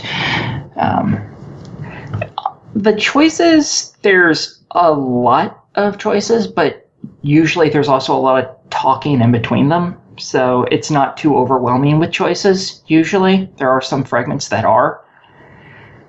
There are some drawbacks, though. One specific one was for Rin Utopia. The translation isn't very good. There are fragments where there are missing words, where there are entire sentences that deal with explanations about the events in the game that aren't written in a way that is understandable. They're just kind of word vomit. And it's like, I can't really understand what you're trying to get across. And the only reason I understood any of it in the first place was because I had seen the anime. Yeah. But, and again, you really want to watch the anime before you play this. It'll give you the best understanding of the overall thing. It does talk a little bit about the anime before the games, but not enough to really understand anything. So this is pretty much something for like diehard fans of the series, right? Yeah. If you like anime, you like this. Just liking anime even would be a really good start. Because if you don't like anime, the brother-sister and relationship is really fucked up. To a lot of people, like if you're into anime, that's just common ground. So is the little lolly Shotokan shit. That's normal for anime fans, so they can get over that. For other people, they may not like that. The game says all the characters are 18 years or older. That is bullshit. I've watched the anime. I know how old these fuckers are. The child is an elementary school girl. The sister is middle school. They're not 18. I don't care. Period. They're not 18. But lots of games do that when they port to the US, like even in the Neptunia games, which everyone knows I love because I've reviewed a bunch of them. Yeah. There's characters in that are elementary and middle school students, but they're all 18 when they come over here. Well, they have to be, so. Yep, because they all get revealing outfits. Because what the fuck, Japan? That is the sole reason. That could be said for a lot of things. What the fuck, Japan? Yes, it works. Okay, so with Data Live Rio Reincarnation, we've got 3 games, solid voice acting, sketchy translation, overall $40 on this one. What do you think of it? It's actually $50. Is it? I looked it up today because it just came out today, and it's on sale right now for that. But it's when it's marked off, it's $50. I think it's worth it as long as you're an anime bitch, fan. it is $50. My information was wrong. Woot! I'm perfect. What can I say? For $50, yeah, I think it's worth it. They're not short games by any stretch of the imagination. You're gonna have to play each one of these multiple times. I think the first game alone has like almost 20 fucking endings that you have to get. Holy shit. Yeah, all of them have multiple endings, and most of them require you to play the game from damn near the start. So you're gonna replay this bitch a lot. So you have tons of replayability. So yeah, and it's 3 fucking games, $50. Fuck yeah, that's great. The only people I don't suggest this for are anyone who's not an anime fan, because they're probably not going to be okay with the brother sister thing. Yeah. At all. That's not what most people like. That's sensitive material that most people are like, no, fuck that. But everyone else, if you like anime, and especially if you like this anime specifically, oh, it's great. Like, all the characters are fairly cute. The conversations are really amusing. It's overall pretty good. So yeah, I heavily suggest it. Awesome. Sounds good. Yeah. All right. Well, DarkMika, it was a pleasure having you on chatting about this. Do you have any final words before we move on? Tacos are fucking delicious, and anyone who disagrees should be shot. I'm not a taco fan. You should be shot then. But I'll only shoot you in the tiny toe. How's that sound? Works for me. All right.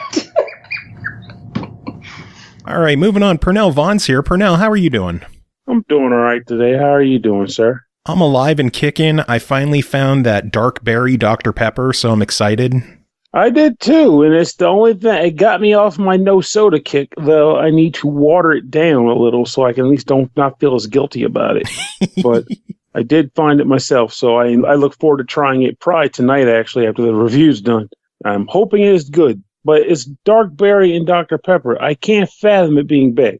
It is delicious. I didn't find it anywhere in my area, and then this past weekend I had to drive down to Virginia to pick up my niece from my dad, who was hanging out with her for 2 weeks down in Tennessee. So I had to go halfway and pick her up, and we stopped at a Walmart, and I saw the Dr. Pepper dark berry there. I'm like, fuck it. I finally found it. 8. I was close. Yeah. Dark berry for life. And that's the odd thing. I'm actually seriously contemplating the idea of like just buying like 2 12-packs and like making it a treat beverage, because it's not just going to go bad. It's soda. So it could just kind of sit in the corner. I'm like, this calls for a soda. I'm getting my dark berry Dr. Pepper. Have you ever had expired soda? I want to say yes, but it's hard to say because I would have probably just drank it like it was just any bottled soda and not cared. I have Mountain Dew on my counter right now from when they were doing that weird variation where it was the real sugar and they had the guy who blew into the jug on the cover. Oh, throwback. I love that stuff. I have a whole like collector's container of it on my countertop. I've never even opened the damn thing. So one day I want to drink that too. And it's probably flat as shit. See, I collect hard to find sodas when I find them. So like this Dr. Pepper Dark Berry, I'm sure I'm going to be sitting that until after it expires. And I've drank soda like months after the expiration date and it's fine. The one time, Ashley got a bunch of sodas from her mom and there was a Mountain Dew included and it had like an old retro throwback design. I thought it was just a retro like design that they were doing, a throwback real look. Sugar, baby. No, it was 14 years old and I drank it and it was awful. Oh God. So there is a limit. It was just like seltzer water. I think all the syrup just separated to the bottom. Ugh. It was pretty nasty. But at least we know soda is not eternal. In the apocalypse world, finding a case of old soda is not necessarily a good bet. Unless you mix it up, maybe. Oh, yeah, you definitely got to stir shake it it. up It's a not bit. there's any carbonation left, so you're not going to get an exploding beverage. Like, done. You're just getting the sugar rush at that point. Oh, Jesus. Speaking of things exploding, should we talk about games? I guess I had a game that involved explosions this week. Sure. It was a terrible segue, but I'm going with it. Speaking of things that drive, speaking of dicks. things you consume in your mouth as a liquid form and then can pee out later, here's a game. Speaking of soda, here's Mochi Mochi Boy. There we go. Yeah, you got 4 games to talk about. Let's get started. First one to talk about is Mochi Mochi Boy, developed by PixelTeriyaki, published by Ratalaika Games. It released July 16th on PS4 and Vita, 17th on Xbox, 19th on the Switch for $4.99. Stretch, slide, solve puzzles, collect slimes. Pernell, tell us about Mochi Mochi Boy. It's real simple. You actually kind of just described it. You are a slimy thing named Mochi Mochi Boy, an elongated piece of mochi, who's out to save his non-elongated mochi friends from a devil, kid, boy person. They just needed an excuse to have you stretch mochi. Anyway, the way the game itself actually works is that it's a typical style of game where you're in a room. Usually they're all single screen puzzles. And the object of the puzzles is to cover every single exposed tile with Mochi Mochi Boy as he extends outward by going up, down, left, and right, and not colliding with yourself. And once you fill the entire screen with Mochi Love, the level is over, and you move on to the next one. Now, every once in a while, you'll see a treasure chest on the map. This is going to seem weird because I just did it, but every time you see a chest on the map, if you slide over it, you rescue one of Mochi Mochi Boy's friends. And he just shows up in the upper right corner as a colorful mochi character. I have no idea what they do. I didn't, like, there was no button that let me activate Mochi Friend power or anything like that. It was just, there's a Mochi Friend, he's in the corner, and then when you get another Mochi Boy friend, he goes in the corner. And I just left it at that. But honestly, nonetheless, if I saw a chest, I wanted to get it. And it's kind of part of the beating the level anyway, so you're going to get the chest. I mean, technically, you could die on a level before you get the chest, and then when you revive, the chest will be gone. But seriously, there's no reason for you to not just beeline for the chest and then lose the life, though. I guess the reason is you run out of lives. But that kind of doesn't matter either, because when you continue, you can just go back to the last floor you ran out of lives on. So it's not a big whoop.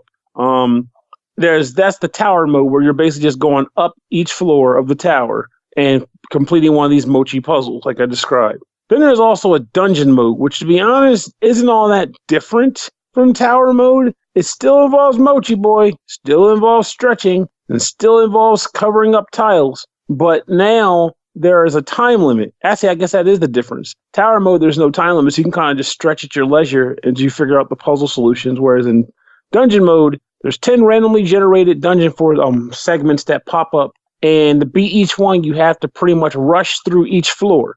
And after you beat a floor, you get a little bit of time back as a time extension, so you can kind of keep pushing with the hopes of beating the game. So, in addition to the normal stretching, there are like mushrooms and enemies that may pop up on the screen. And while they're there, if you take too long to finish the level, they become aggressive and you can't stretch over them anymore, or else they'll kill you. But so basically the idea is that you, in addition to just the normal clock, you're also being pressed to speed through the level in order to cover up the enemies that will become mean and kill you if you don't. So I think that's really the main difference between tower mode and regular mode, is just pretty much just stretching. Stretch and stretch faster. That's about it. But with that said, I honestly enjoyed playing the game because, quite frankly, it's not a special puzzle or anything, but it's a time passing puzzler. It's equivalent to like that old game Snake, with the difference being that the Mochi doesn't stretch on his own. You determine when he stretches out. So one complaint I had, which is a really minor one, I will admit, is that you use the directional pad to move them along the map, up, down, left, and right. However, you have to tap the button every square. So it's like tap, tap, tap, tap, tap, tap. And it's annoying because you kind of just want to be able to hold it down. Though I admit I can understand that it's probably better that way in the long run because of finessing. If you want to be like, okay, now I turn here, now I turn there, whatever. But honestly, I just would have rather just be able to hold down the button and then maybe hold down a second button if I wanted to like have finessing or something.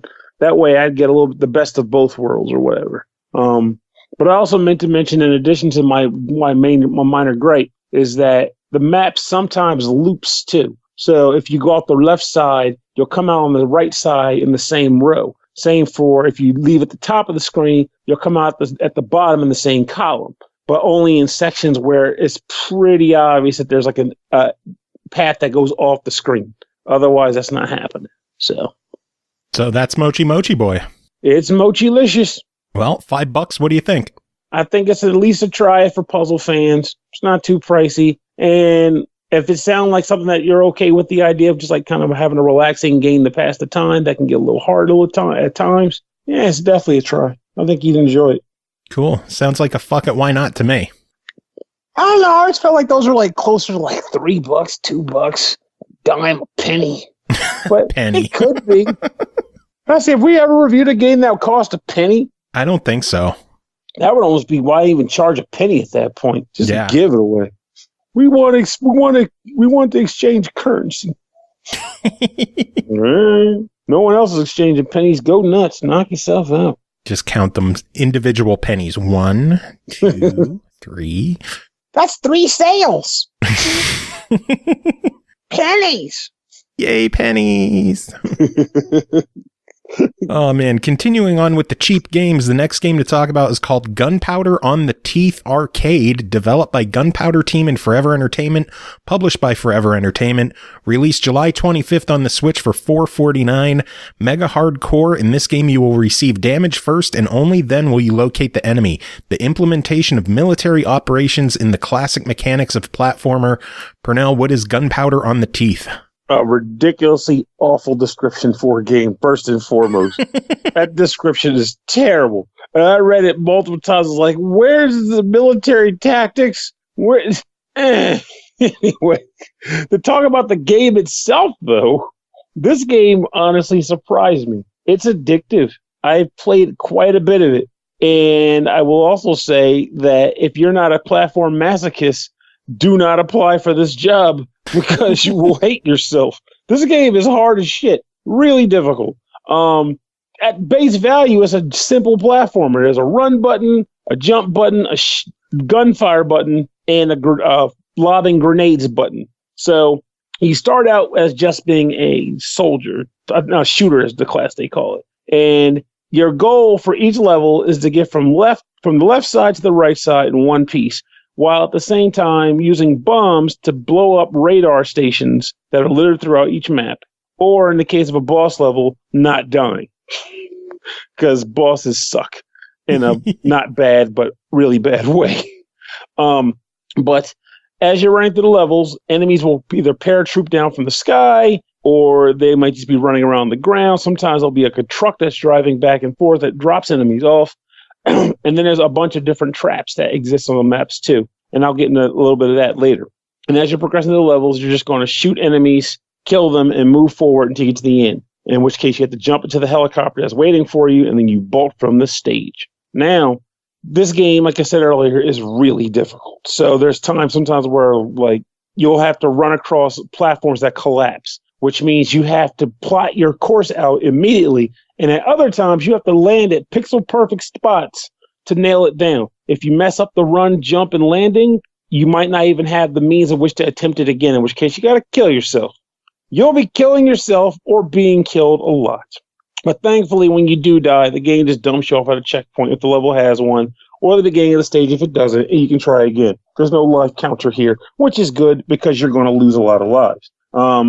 Now, with that said, one thing I thought was interesting was that after every continent, because the way the game is broken up is into like 5 continents, like not even continents, really, just countries, like 5 different countries. And after each country that you complete, you unlock a new soldier type. You don't choose the soldier you control. Every time you die, the game, from what I understood, randomly selected the soldier that you would control and dumped you back into the game. Now, what annoys me a bit is that each of these soldiers, the only thing that makes them different is their sub-weapon type. Like one has a grenade, one has a more direct grenade, which like it impacts and blows up immediately, and so on and so forth. So there's like a rocket launcher and more.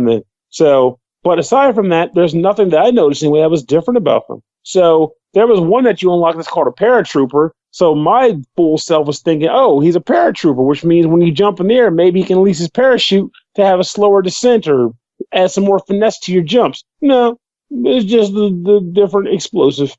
So he's not even a paratrooper by name. He's just some dude who stole the name from a real paratrooper and is off killing people. So that kind of irked me. But I got over it quickly enough because the gameplay is still fun. I just kept cursing, why aren't you a real paratrooper, you loser? Every time I missed the jump by a little bit, I just cursed the paratrooper.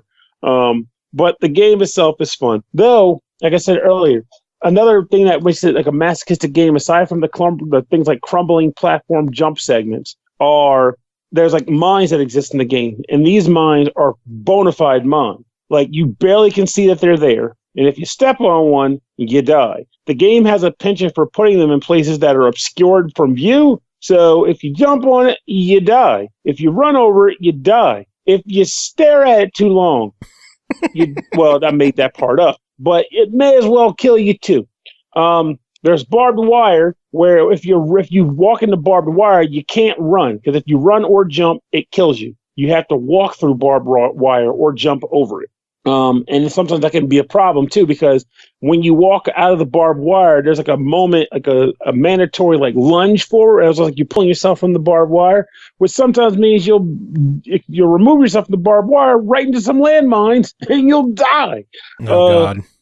You will die a lot in this game. And then there's like a bunch of bosses at the end of every continent or country, you'll have a boss segment. Sometimes it could just be don't die here. Other times you'll actually have to blow up some enemies or something. And my least favorite boss to this very moment, I'm just going to state it on just to give you an idea of how brutal this game can be. It's the level where they introduce the landmines at that. You have to run across the map, dodging landmines, dodging barbed wire to get to the end, and then you fight a tank. Also, you have to kill guys on the way too. You have to fight a tank at this point. And as the tank is firing at you, you're shooting at it, throwing grenades, trying to take it down. But after you take down a certain amount of health from it, it will roll back, summon a missile shower from the sky, and you have to run back across the minefield without time to stop because you're being chased by missiles to dodge all the mines. Then you have to go back, do some more damage to him, and then he sends another missile shower after you, and you got to do it again and again. So it demands perfection in the meanest way possible. Damn. And I finished that mess because I was refusing to let the game beat me. But God, was it difficult. It was really difficult. Not having that jumping finesse or whatever. But it's for some reason, for me, it was worth the time, and I enjoyed it. It's just, if you're the type of person that needs that instant gratification from your games, you ain't getting it here because you're going to die a lot. And there's also the matter of collecting dog tags, which to my understanding from either I must have heard it from a trailer or something, but if you collect every dog tag, which I haven't, you unlock the super soldier. I don't know what makes the guy super, but I guess I'll find out if I manage to get every dog tag. There's already a few of them. I don't even know how to get that. Yeah, it's a brute, man. Oh, and there's also vehicle sections that I suck at. So between every country, after you beat a boss, there's like a weird vehicle mini game. Like sometimes you're driving a tank, sometimes you're driving a helicopter, but all of them have the same result. Get from left to right as far as you can, kill dudes, keep moving, while they're all working their asses off to murder you. None of them are easy, but you can always go back and try them again via level select to try your hand at it if you fail. So try. Fail. Oh, you'll fail. Oh, you'll fail hardcore. So let's just get that out of the way. If you think you're better than what I'm saying, go nuts, knock yourself out. You're not, but you'll hopefully enjoy yourself as you do it. And that's all I can tell you about that. Well, then $5. What's your verdict? If you're a masochist, I recommend it as a buy it. Surprisingly, I very much enjoyed the game. It hit all the right notes for me. The music was good. The difficulty was horrible, but it was fun to play. Awesome. Sounds good. Thank you. All right. Next game is called Spaceman Defender, developed and published by LoadUpGames.com. Released July 19th on Steam for $1.99. A new retro classic Defender arcade game. Defend the little spaceman dudes from the aliens. Blast your way through waves of alien abductors and UFOs while defending spaceman dudes from being abducted in this fast-paced 80s style modern remake. Pernell, what is Spaceman Defender? It's Defender. Okay. $2. What do you say? There you go. I should probably describe it a little more. Okay. So you are a ship. And you are flying on a screen that auto scrolls around. Like, think of it kind of like a circular, a screen that wraps around itself. And there are these little spacemen that are on the ground, a la Defender, with their bases, and they're just kind of hanging there, being space people. Aliens will descend from the sky in attempts to abduct them and take them away. Your goal is to keep that from happening. On each level, they will tell you how many aliens are going to come down, and it will also tell you how many spacemen exist on the screen. And when a spaceman shows up, it will attempt to grab those spacemen and take them off the screen. If you see one coming, most likely from the map, because they will come from all over the damn place, you have to fly in that direction as fast as possible and shoot the alien dead. Once you shoot the alien dead, if he's holding a person, that person will start to fall to the earth. If he's too high off the ground and you let him hit the ground, he will die from gravity or die on impact. So depending on the height, you might have to actually collide with the guy in the air to catch him and then drop him off on the ground. If the aliens do manage to take the person off the screen, however, I don't know why this is what it happens, but they become a UFO. And then the UFO chases after you directly and attempts to kill you. No. Then the UFOs are very annoying, so you really don't want the spaceman to get abducted. So I just described the entire game, literally. Every level sounds like Defender. Mm-hmm. And it's odd because I was ready to fuck it, why not this game, but there are some things to note because they may annoy.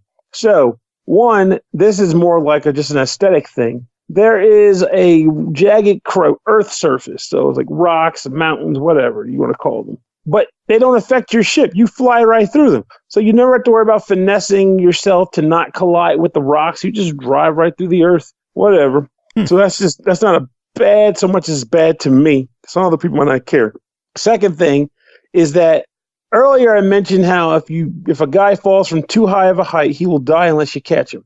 Well, the spacemen are ridiculously tiny, and your ship is long but very narrow.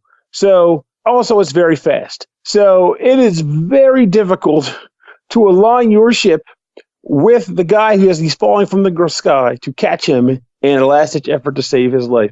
You will so likely miss people and watch them fall to their death because you just can't line up the flight. It's ridiculous.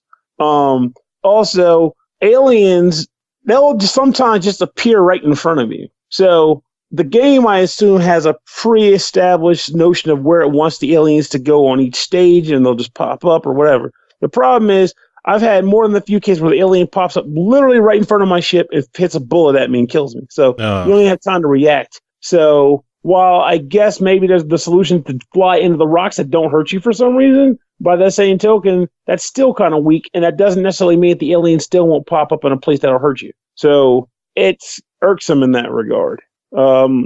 So that's pretty much the game. But due to those things, I have difficulty recommending it as a game in that regard because I feel like high score challenge is going to be a matter of luck because you can't really, I mean, unless you really want to take a crack at it, if you think you have the chops to do better and saying like, well, that Pernell guy he's not good, but I'll be better. I don't know, maybe that'll be different for you. But from what I could tell, there's going to be so much luck involved in some of the maneuvers that I have a hard time seeing like the score challenge being a real chaser for you, which is what this game would ultimately have to be for the player, is a high score chase.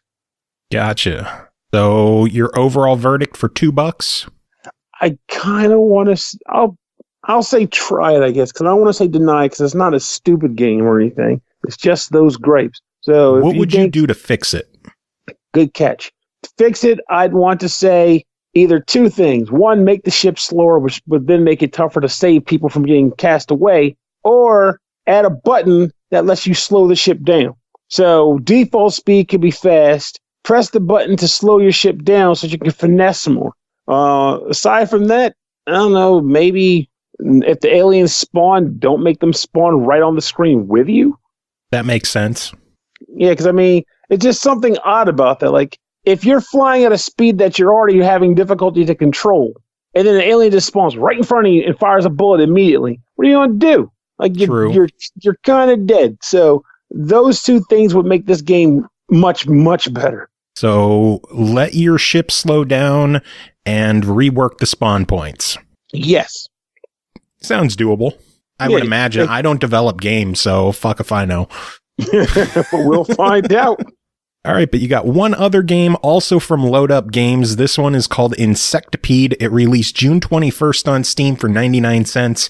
A new retro classic centipede arcade game. Blast your way through waves of centipedes and UFOs in this fast-paced 80s style modern remake. 50 challenging stages with vibrant colors, waves of centipedes, arcade high scores, power-ups, and full controller support.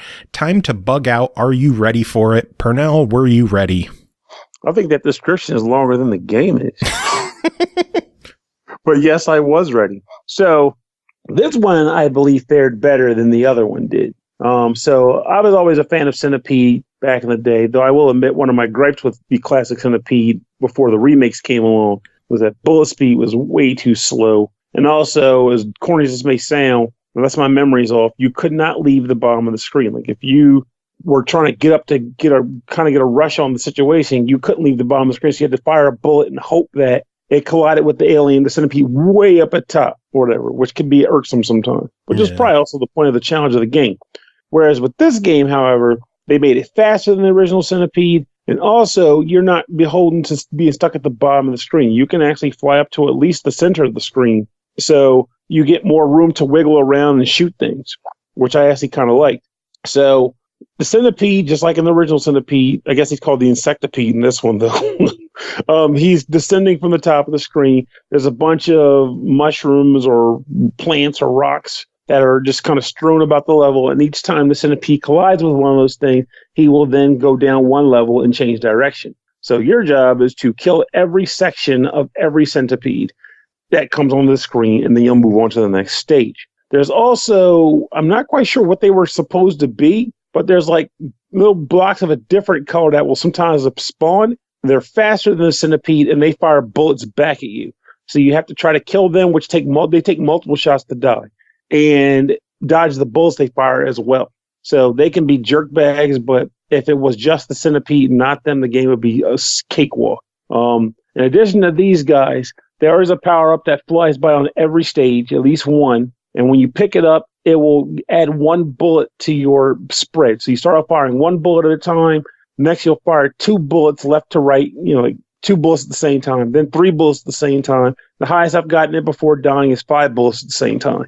Nice. And when you get to 5 bullets at the same time, you're kind of a killing machine because you get tons of coverage and you only have to really finesse your shots and where you're just like spread damage, kill whatever's in the way. And I only died at that point because I got reckless. But if I wasn't reckless, sky was the limit. So you're going to probably find yourself playing playing it in a manner similar to Gradius, where you'll start level 1, you'll hope to get power-ups and not die, and then once you get a decent spread, you'll do as well as you don't die to hopefully get to the end of all the levels. Otherwise, you'll be back to 1 bullet getting your ass handed to you by faster bugs. And then once you're at that point, you're just fucked. Pretty much. But I don't even think that's a fault of the game. I just think of it as being the style of the game in that regard. Mm-hmm. Just don't die. Yeah. But I honestly enjoyed this one a fair bit. I feel like it took Centipede and those 2 small elements, because I don't even remember my gun spreading in Centipede, but maybe it's been a while. Maybe you could get that. I don't remember it, though. I don't remember any kind of spread shot in Centipede. I don't know if it was Centipede or Millipede. One of them let you go like 20% of the way up the screen, because I know you were saying you weren't able to leave the bottom in the old games. One of them I remember you were able to. I just don't remember which one. It would have had to have been Millipede then, because Centipede is the one that most comes to mind. I barely touched Millipede. Yeah. Well, overall, a buck on this one. What do you think? I'm going to say fuck it, why not? Because I want to say it. But I would have also probably said bye if you're a fan of classic arcade games. But fuck it, why not? You just want to say fuck it. Fuck it! Fuck That's it. right. Why not? So overall, four cheap but fairly decent games. I would say so. I think of the bunch, my favorite was easily the Gunpowder one, though, if you couldn't tell, or as much as I ragged about how difficult it was. But I think that was my favorite one. I enjoyed playing that. Nice. And it was also, of course, it was a surprise, which makes it better. It's like, the hell is this game? And you play, like, oh, okay, this works. This does work. I could play more of this. And then you just keep dying and having nightmares about a guy yelling, on the point. We're at the point. Oh, I forgot to even mention that crap. They have like little voices that pop up. It's like, the enemy, we've been ambushed. We're at the point. Every time you die and respawn, we're at the point. Like, I have nightmares of that mess now. Just, oh God, we're at the point. We're at the point. Oh, that was a dream. Wake up in a cold sweat. Just sweating. Oh, Jesus. Monochrome sweat. Monochrome sweat, yelled about points and why I'm at them. And that's why you like the game. Pretty much.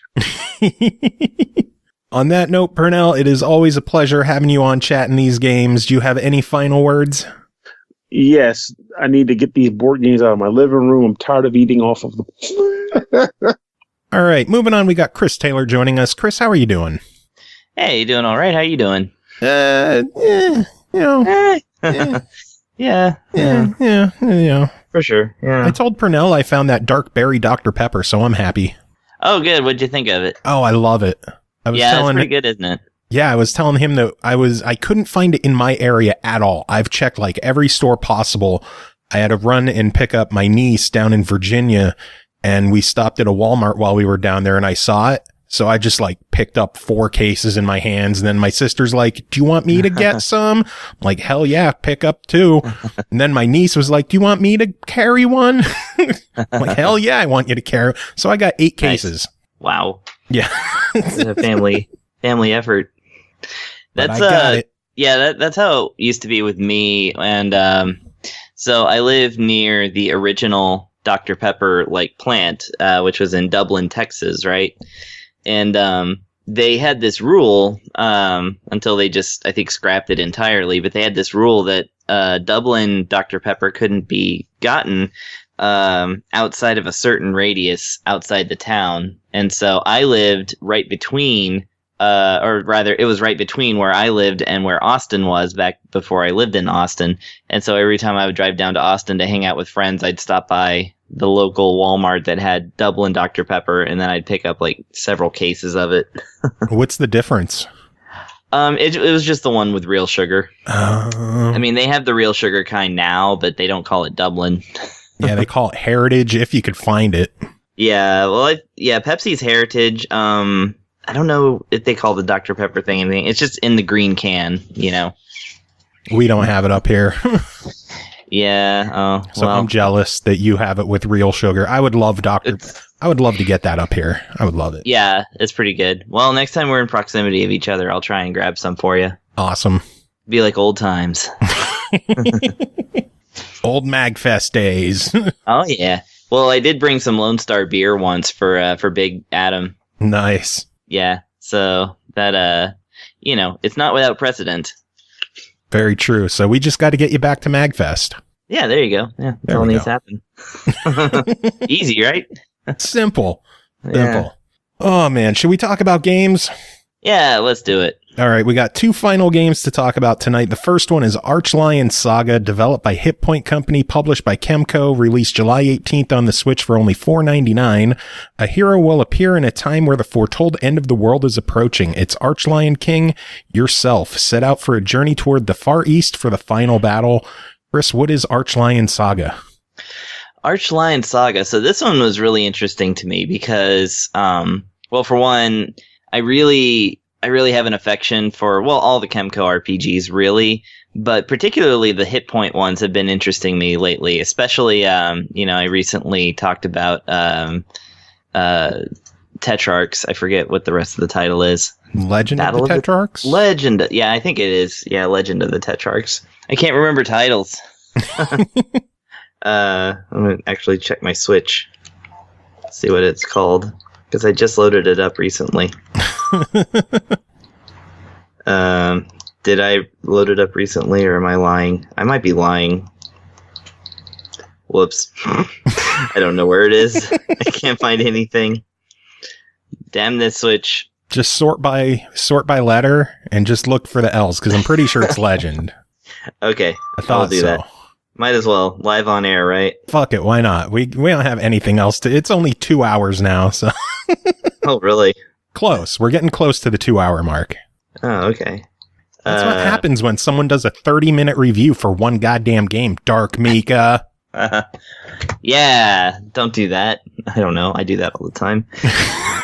It is Legend of the Tetrarchs. Yes, I was right. I had my computer right in front of me. I could have just Googled it, but then you'd hear like that stuff. All right, so Hit Point. I don't know. There's just something about their storytelling. I really enjoy it.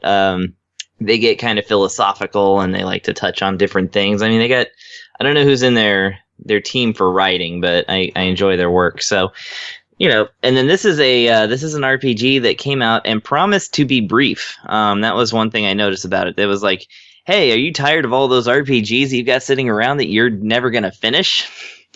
Well, pick up Archlion Saga today and finish it in a couple of hours. Yay. Is it true? It is true. I just did. I actually just beat it. Nice. Yeah.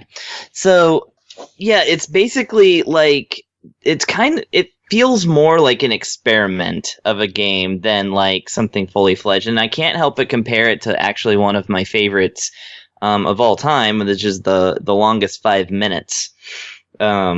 Which is, a game that some people get and some people really don't get. But the point of it is that a lot of the complaints and or, what, like I said, people would either get or not get is that the game was very brief and very easy. Archlion Saga is very similar in that sense. It's like, it's deceptively easy early on, and then by the time you get towards the end, it actually does ramp up the difficulty a little bit. But, just your basic RPG knowledge will get you right through it. So, at no point, like at one point I accidentally fell asleep and got a game over. Apart from that, I didn't. So this is like I said, this is a very truncated adventure, wherein you play, of course, the small, not small boy, but, like the teenage boy hero of legend, who must travel across, different towns and pick up teammates and then face against an ultimate evil and, perhaps win. And and there may or may not be like some kind of twist to that or something. It's usual JRPG stuff. But the thing is that the game takes place across 5 chapters. Each chapter is 1 town and 1 dungeon, at the end of which you get 1 partner, and that's it. You get 4 partners, and then you go to the final dungeon. So yeah, like the game really does only take like a couple of hours, but what interested me is how they get there. Like how do you make an adventure like this feel like an adventure without padding it out, which is, of course the natural instinct of all RPG makers. Oh yeah. They're like, well, we're not going to pad it out. We're just going to make it as like breezy as possible and, still make it feel a little bit like an adventure. So there's a good amount of dialogue. I actually like the way the game's written. It's a little, I don't know, it's kind of like a mix between kind of poetic and then also kind of modern. Like, people laugh with the he with the 1 E, which I feel like is a today thing. And then I can't remember, but I caught a joke in there somewhere that was like, oh, this is a localization joke, but I can't remember it right now. So just look for that. So yeah, you basically, when you're going around talking to people, you find out about their faith in the hero of legend, called, the Archlion King, of who you are. But they don't know that it's you. So they're just talking about it. And like, 1 town, is kind of dealing, each town deals with like its certain problem, and of course going through the dungeon and fixing everything, fixes everything. But it is kind of fun to read those playing out. And then, like I said, the other interesting bit about this is how battles work and how acquiring things work. So in this game, you have 1 healing item that you can get, of course, herbs, and 1 item for curing abnormal status effects. And you have a pendant that is given to you at the beginning of the game that can be used infinitely in battle to heal yourself for 300 points of health, which is immense at first. And then it starts to drop off in usefulness as you acquire more powerful healing magic. So in the walkabout part, that is to say, in the dungeons and things like that, there are treasure chests, of course, which will contain like either a healing item or more likely like about 5 herbs or something like that, or armor that's better than what you're wearing, of course. And the thing is that you actually require a usable item to open every treasure chest and some doors. Those items are just these little bubbles with an exclamation point in them, and they're just kind of spread out throughout the towns and stuff like that. So as you explore, you run into these things, and then I forget what the game calls them, but they're just like, they're things. Yeah. And as you collect the things, you can use them for different things, and one of them is opening any treasure chest or any like locked door requires 1. When you win a battle, you can actually double your experience at the end of that battle by using 1.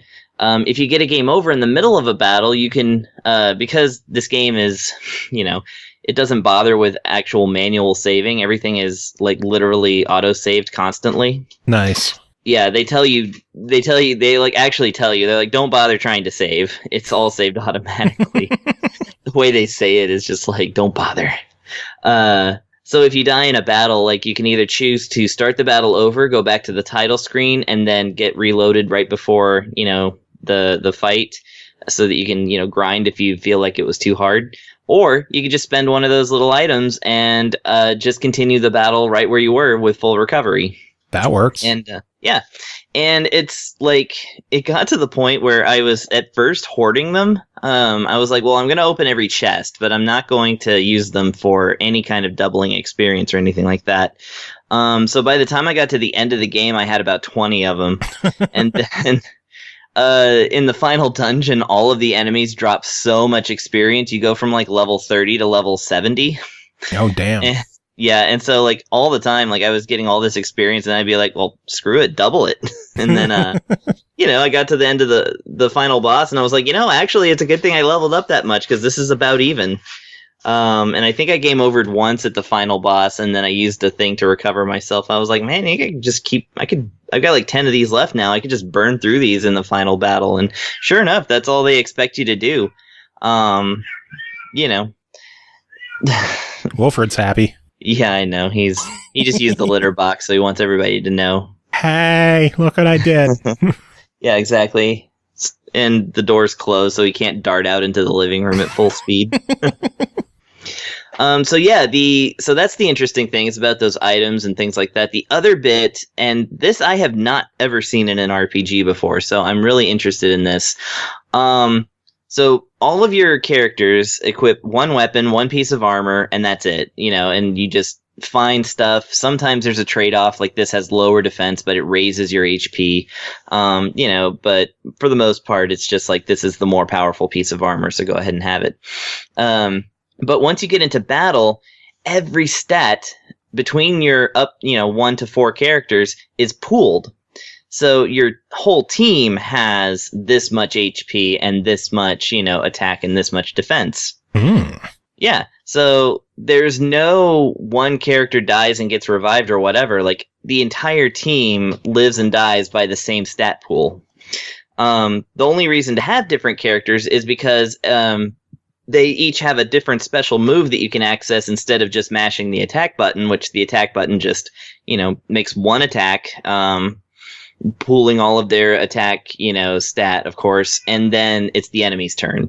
Like, that's literally all it is. It's just, I hit you, you hit me. Yeah. But like I said, you can instead use that turn to use one of their special moves, and that's where it actually gets really cool, because it's like, sometimes the enemy will hit you enough to where they almost kill you, and so one character has a healing move that also raises your defense, and you kind of have to strategically, but that move can only be used every 3 turns, so you kind of have to decide what you can do to like kind of survive until the next time that spell can be cast. And then right at the end not at the end of the game, but in an extremely high level, the hero gets this move where if your health goes below 25%, he can make this massively huge, like, amazing gonzo attack and then also restore all of his life. Man. Yeah, so it's one of those, like, where you're like, ooh, can I get it below 25% without getting killed? And I think that's fun. That's like really cool. Because, the enemies are somewhat predictable, so it's kind of fun to play with them that way. That certainly is what got me through the last boss. So, I don't know. There's like, the game was extremely short. My in-game counter was less than 3 hours. Even though I know I held up this recording because I was in the last dungeon. But that was like one of those 3 hours. Nice. So, yeah, Archlion Saga, it's definitely given me a lot to think about. And of course, like I said, with Hit Point, they always throw out these really interesting things where I'm just like, I haven't actually, this feels like something new for JRPGs. And it's weird to see that in a $5 game. Yeah, it's a really cool approach. I like the whole streamline aspect. I'm interested in checking this one out myself. So $5, what do you think? $5, I think everybody should get this. Not just because it's, a breezy RPG in the tradition of Final Fantasy Mystic Quest or The Longest 5 Minutes or, what have you. But because it just brings some interesting ideas to the table, and it really doesn't get in the way. Like, it does what it promised. It does not get in the way at all.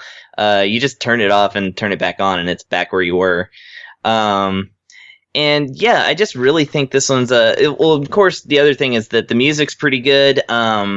The sprite work is actually fantastic. I really, really like the enemies' look, especially towards the end of the game. I think this is, a really interesting thing to experience. And the only real thing I would, mark against it is that it doesn't have the poncho, which is, Hit Point's signature starting enemy. That's they don't have them? No, that's their blue slime, and they didn't throw them into this game. I guess they didn't feel like it was, fully fledged enough, so... Maybe. No ponchos. Oh, well. Still sounds like a good game, though. Bring it out on DLC, Hit Point. Or KEMCO. Like, we'll put ponchos in this game. Like, yes, do it. No, just but yeah. $2 DLC just to add enemies. It really is. But no, yeah, like I said, this is it's a really interesting game. And, you know, if the 2-hour thing seems like way too brief, then there is a New Game Plus. I'm going to burn through it again and see if anything changes. There you go. Yeah. Awesome. Sounds good. One final game to talk about tonight is called The Tower of Beatrice, developed by Fairy Forest, published by Sometimes You. It's releasing July 31st on Xbox One, Switch, PS4, and Vita for $5.99. The life of a thief isn't easy, always hiding in shadows, clients cheat, traps bite. Working on a contract for a mysterious client, you'll need to infiltrate the tower of the powerful sorcerer Beatrice, steal her book of recipes, and get out alive. Chris, tell us about it. All right, so the Tower of Beatrice is a little bit different than the point-and-click adventure games I've been reviewing lately. This one is more of an escape room game, which I don't know. I think it's safe to say most of the people who listen to this are nerds, right? I would hope so. Yeah, so every nerd's been in an escape room. It's like the thing to do. But, you know, an escape room, of course, is a thing that you can do in real life. And there's some video games like this where, you know, you have to, you know, crack a code. You have to figure out, there's things laying around in the room that give you clues as to how you're going to get out of there. And, you know, it could be some combination that's cryptic, or some item that you have to find, some collection of items that you have to find. And, you know, once you get out of the room, then, congratulations, you get your Polaroid and, your final time, and maybe you get on the wall. So this game is basically that, but, it's given the kind of fantastical, swords and sorcery sort of type of thing. But of course, there are no swords to deal with. You're just a thief who, I guess has to steal a book. And, the book actually ends up talking at you and, telling you about that it'll partner up with you and help you escape if you have, if you're able to escape the first floor, which is the dungeon, the place where you stole the book from. And so, with no tutorial whatsoever, as far as I could tell, you are put into this room, locked in a cage, and you have to figure out your way out of the room entirely. Of course, just giving one little thing away, as soon as you open the book, there's the key to the cage. So that's, that's as much tutorial as you get. But having played enough point and clicks, I kind of know what's going on here. And the clues are written out pretty well. So there's a book that has 4 lines going through it, each one a different color. And then, so you have to, and they're what they call elemental lines. So you have to figure out how to get the element of wind onto the green line, how to get the element of fire onto the red line, and water and so forth. And, as you go through, there's things laying on the ground, like an empty flask and feathers. And if you open the book, it actually has a list of spells in it. And then you find out conveniently that there's a levitation spell where you have to mix together 9 feathers and, a cold piece of coal and, hot air and things like that. And you're like, okay, well, this is kind of telling me why I need these feathers and, different things like that. So, yeah, you just kind of click around and, look for things. Obviously, keep your eye open for feathers. And, it goes into things there's, of course, a fire there. So you're like, well, I need to get that fire somehow. It's like, how am I going to get fire? And then, there's a stoker nearby. So you grab the stoker and, run it across the fire. And then you get some hot stones, 2 of them. So you have to figure out how to cool down one. And then you have to figure out how to, with the other, you just have to, that's your fire element type thing. So, then there's a window with some snow on it. So you figure out to melt the snow, and then that'll make the cold stone, and it'll also give you your water, which you have to put into a flask, and things like that. Yeah, it's collecting all these kind of clues that some of them make sense, some of them really don't. And some of them are, like I said, just straight up crypts, cryptic things. Or cryptic puzzles. So, for instance, you find this handwritten note by Beatrice, who appears to be a 5-year-old child, if the quality of the note is any indication. And it's just a picture of onions. And you're like, oh, okay, so it's 5 onions in a row there, or 6 onions, or whatever. And then you see that, elsewhere in the room, there's a display case with a feather inside. And you're like, how do I get to this? And then you look at it closer and you see there's dials. and you have to dial them, and then you realize that the drawing of the onions where the stems are is where the dials have to be turned to, so things like that. And then once you finally put everything together and get your potion and get the key out to the door and are able to escape, then it just immediately goes to the next room, and there's really barely any story. The book just kind of yells at you, and as a kind of unreliable partner or something like that, and kind of just tells you briefly what needs to happen in this room ultimately, and then you're left to your own devices. So apparently this repeats for like 6 rooms, and then it's just game over. So I can well imagine, especially based on the description, like all these things that it tells you, that a lot of like really pretty interesting things happen, and it probably gets pretty esoteric. I've played enough Sometimes You published games to know that these guys kind of operate on a higher level mentally. So I can, the first room took a while. I mean, but I can definitely tell that the rest of the game's probably going to be pretty intense. So if you are the type to enjoy, specifically escape room style puzzles, then this might be for you. I appreciate it on the Switch that it has the touchscreen controls. The actual Joy-Con controls were not very pleasant. It was largely just, you push the X button and it shows you all the things that you can interact with, like a point and click, a good point and click will. But then instead of like moving a cursor around, which I know the original game was on Steam, so it used the mouse cursor. Instead of using a cursor with the sticks, it actually just really awkwardly scrolls between things. So, and then you just push the button to like interact with it or something, and it works. Honestly, I think that this is the kind of game that, you're going to sit in bed with your finger and like just sit there and, wreck your brain before you go to sleep. But, for if you're wanting the big screen experience, certainly the graphics are good. The music is actually pretty catchy. I'd say it's appropriate music. So, yeah. Nice. So overall, $6. What do you say? I say $6 is definitely fair. I mean, you're basically paying $1 a piece for some really well-made puzzles. And again, these are the kind of puzzles that even for somebody that's like a fan of basic point and clicks, like this could drive them mad, because these do tend to be arbitrary at times. But anybody who really enjoys like,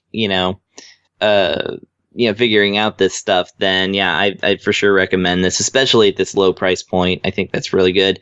The only thing you're really missing out on in this is like the usual storyline and ambiance that you would expect from a point and click. Like there's just no dialogue. I don't think your character talks at all. And it's just a book that's yelling at you the whole time.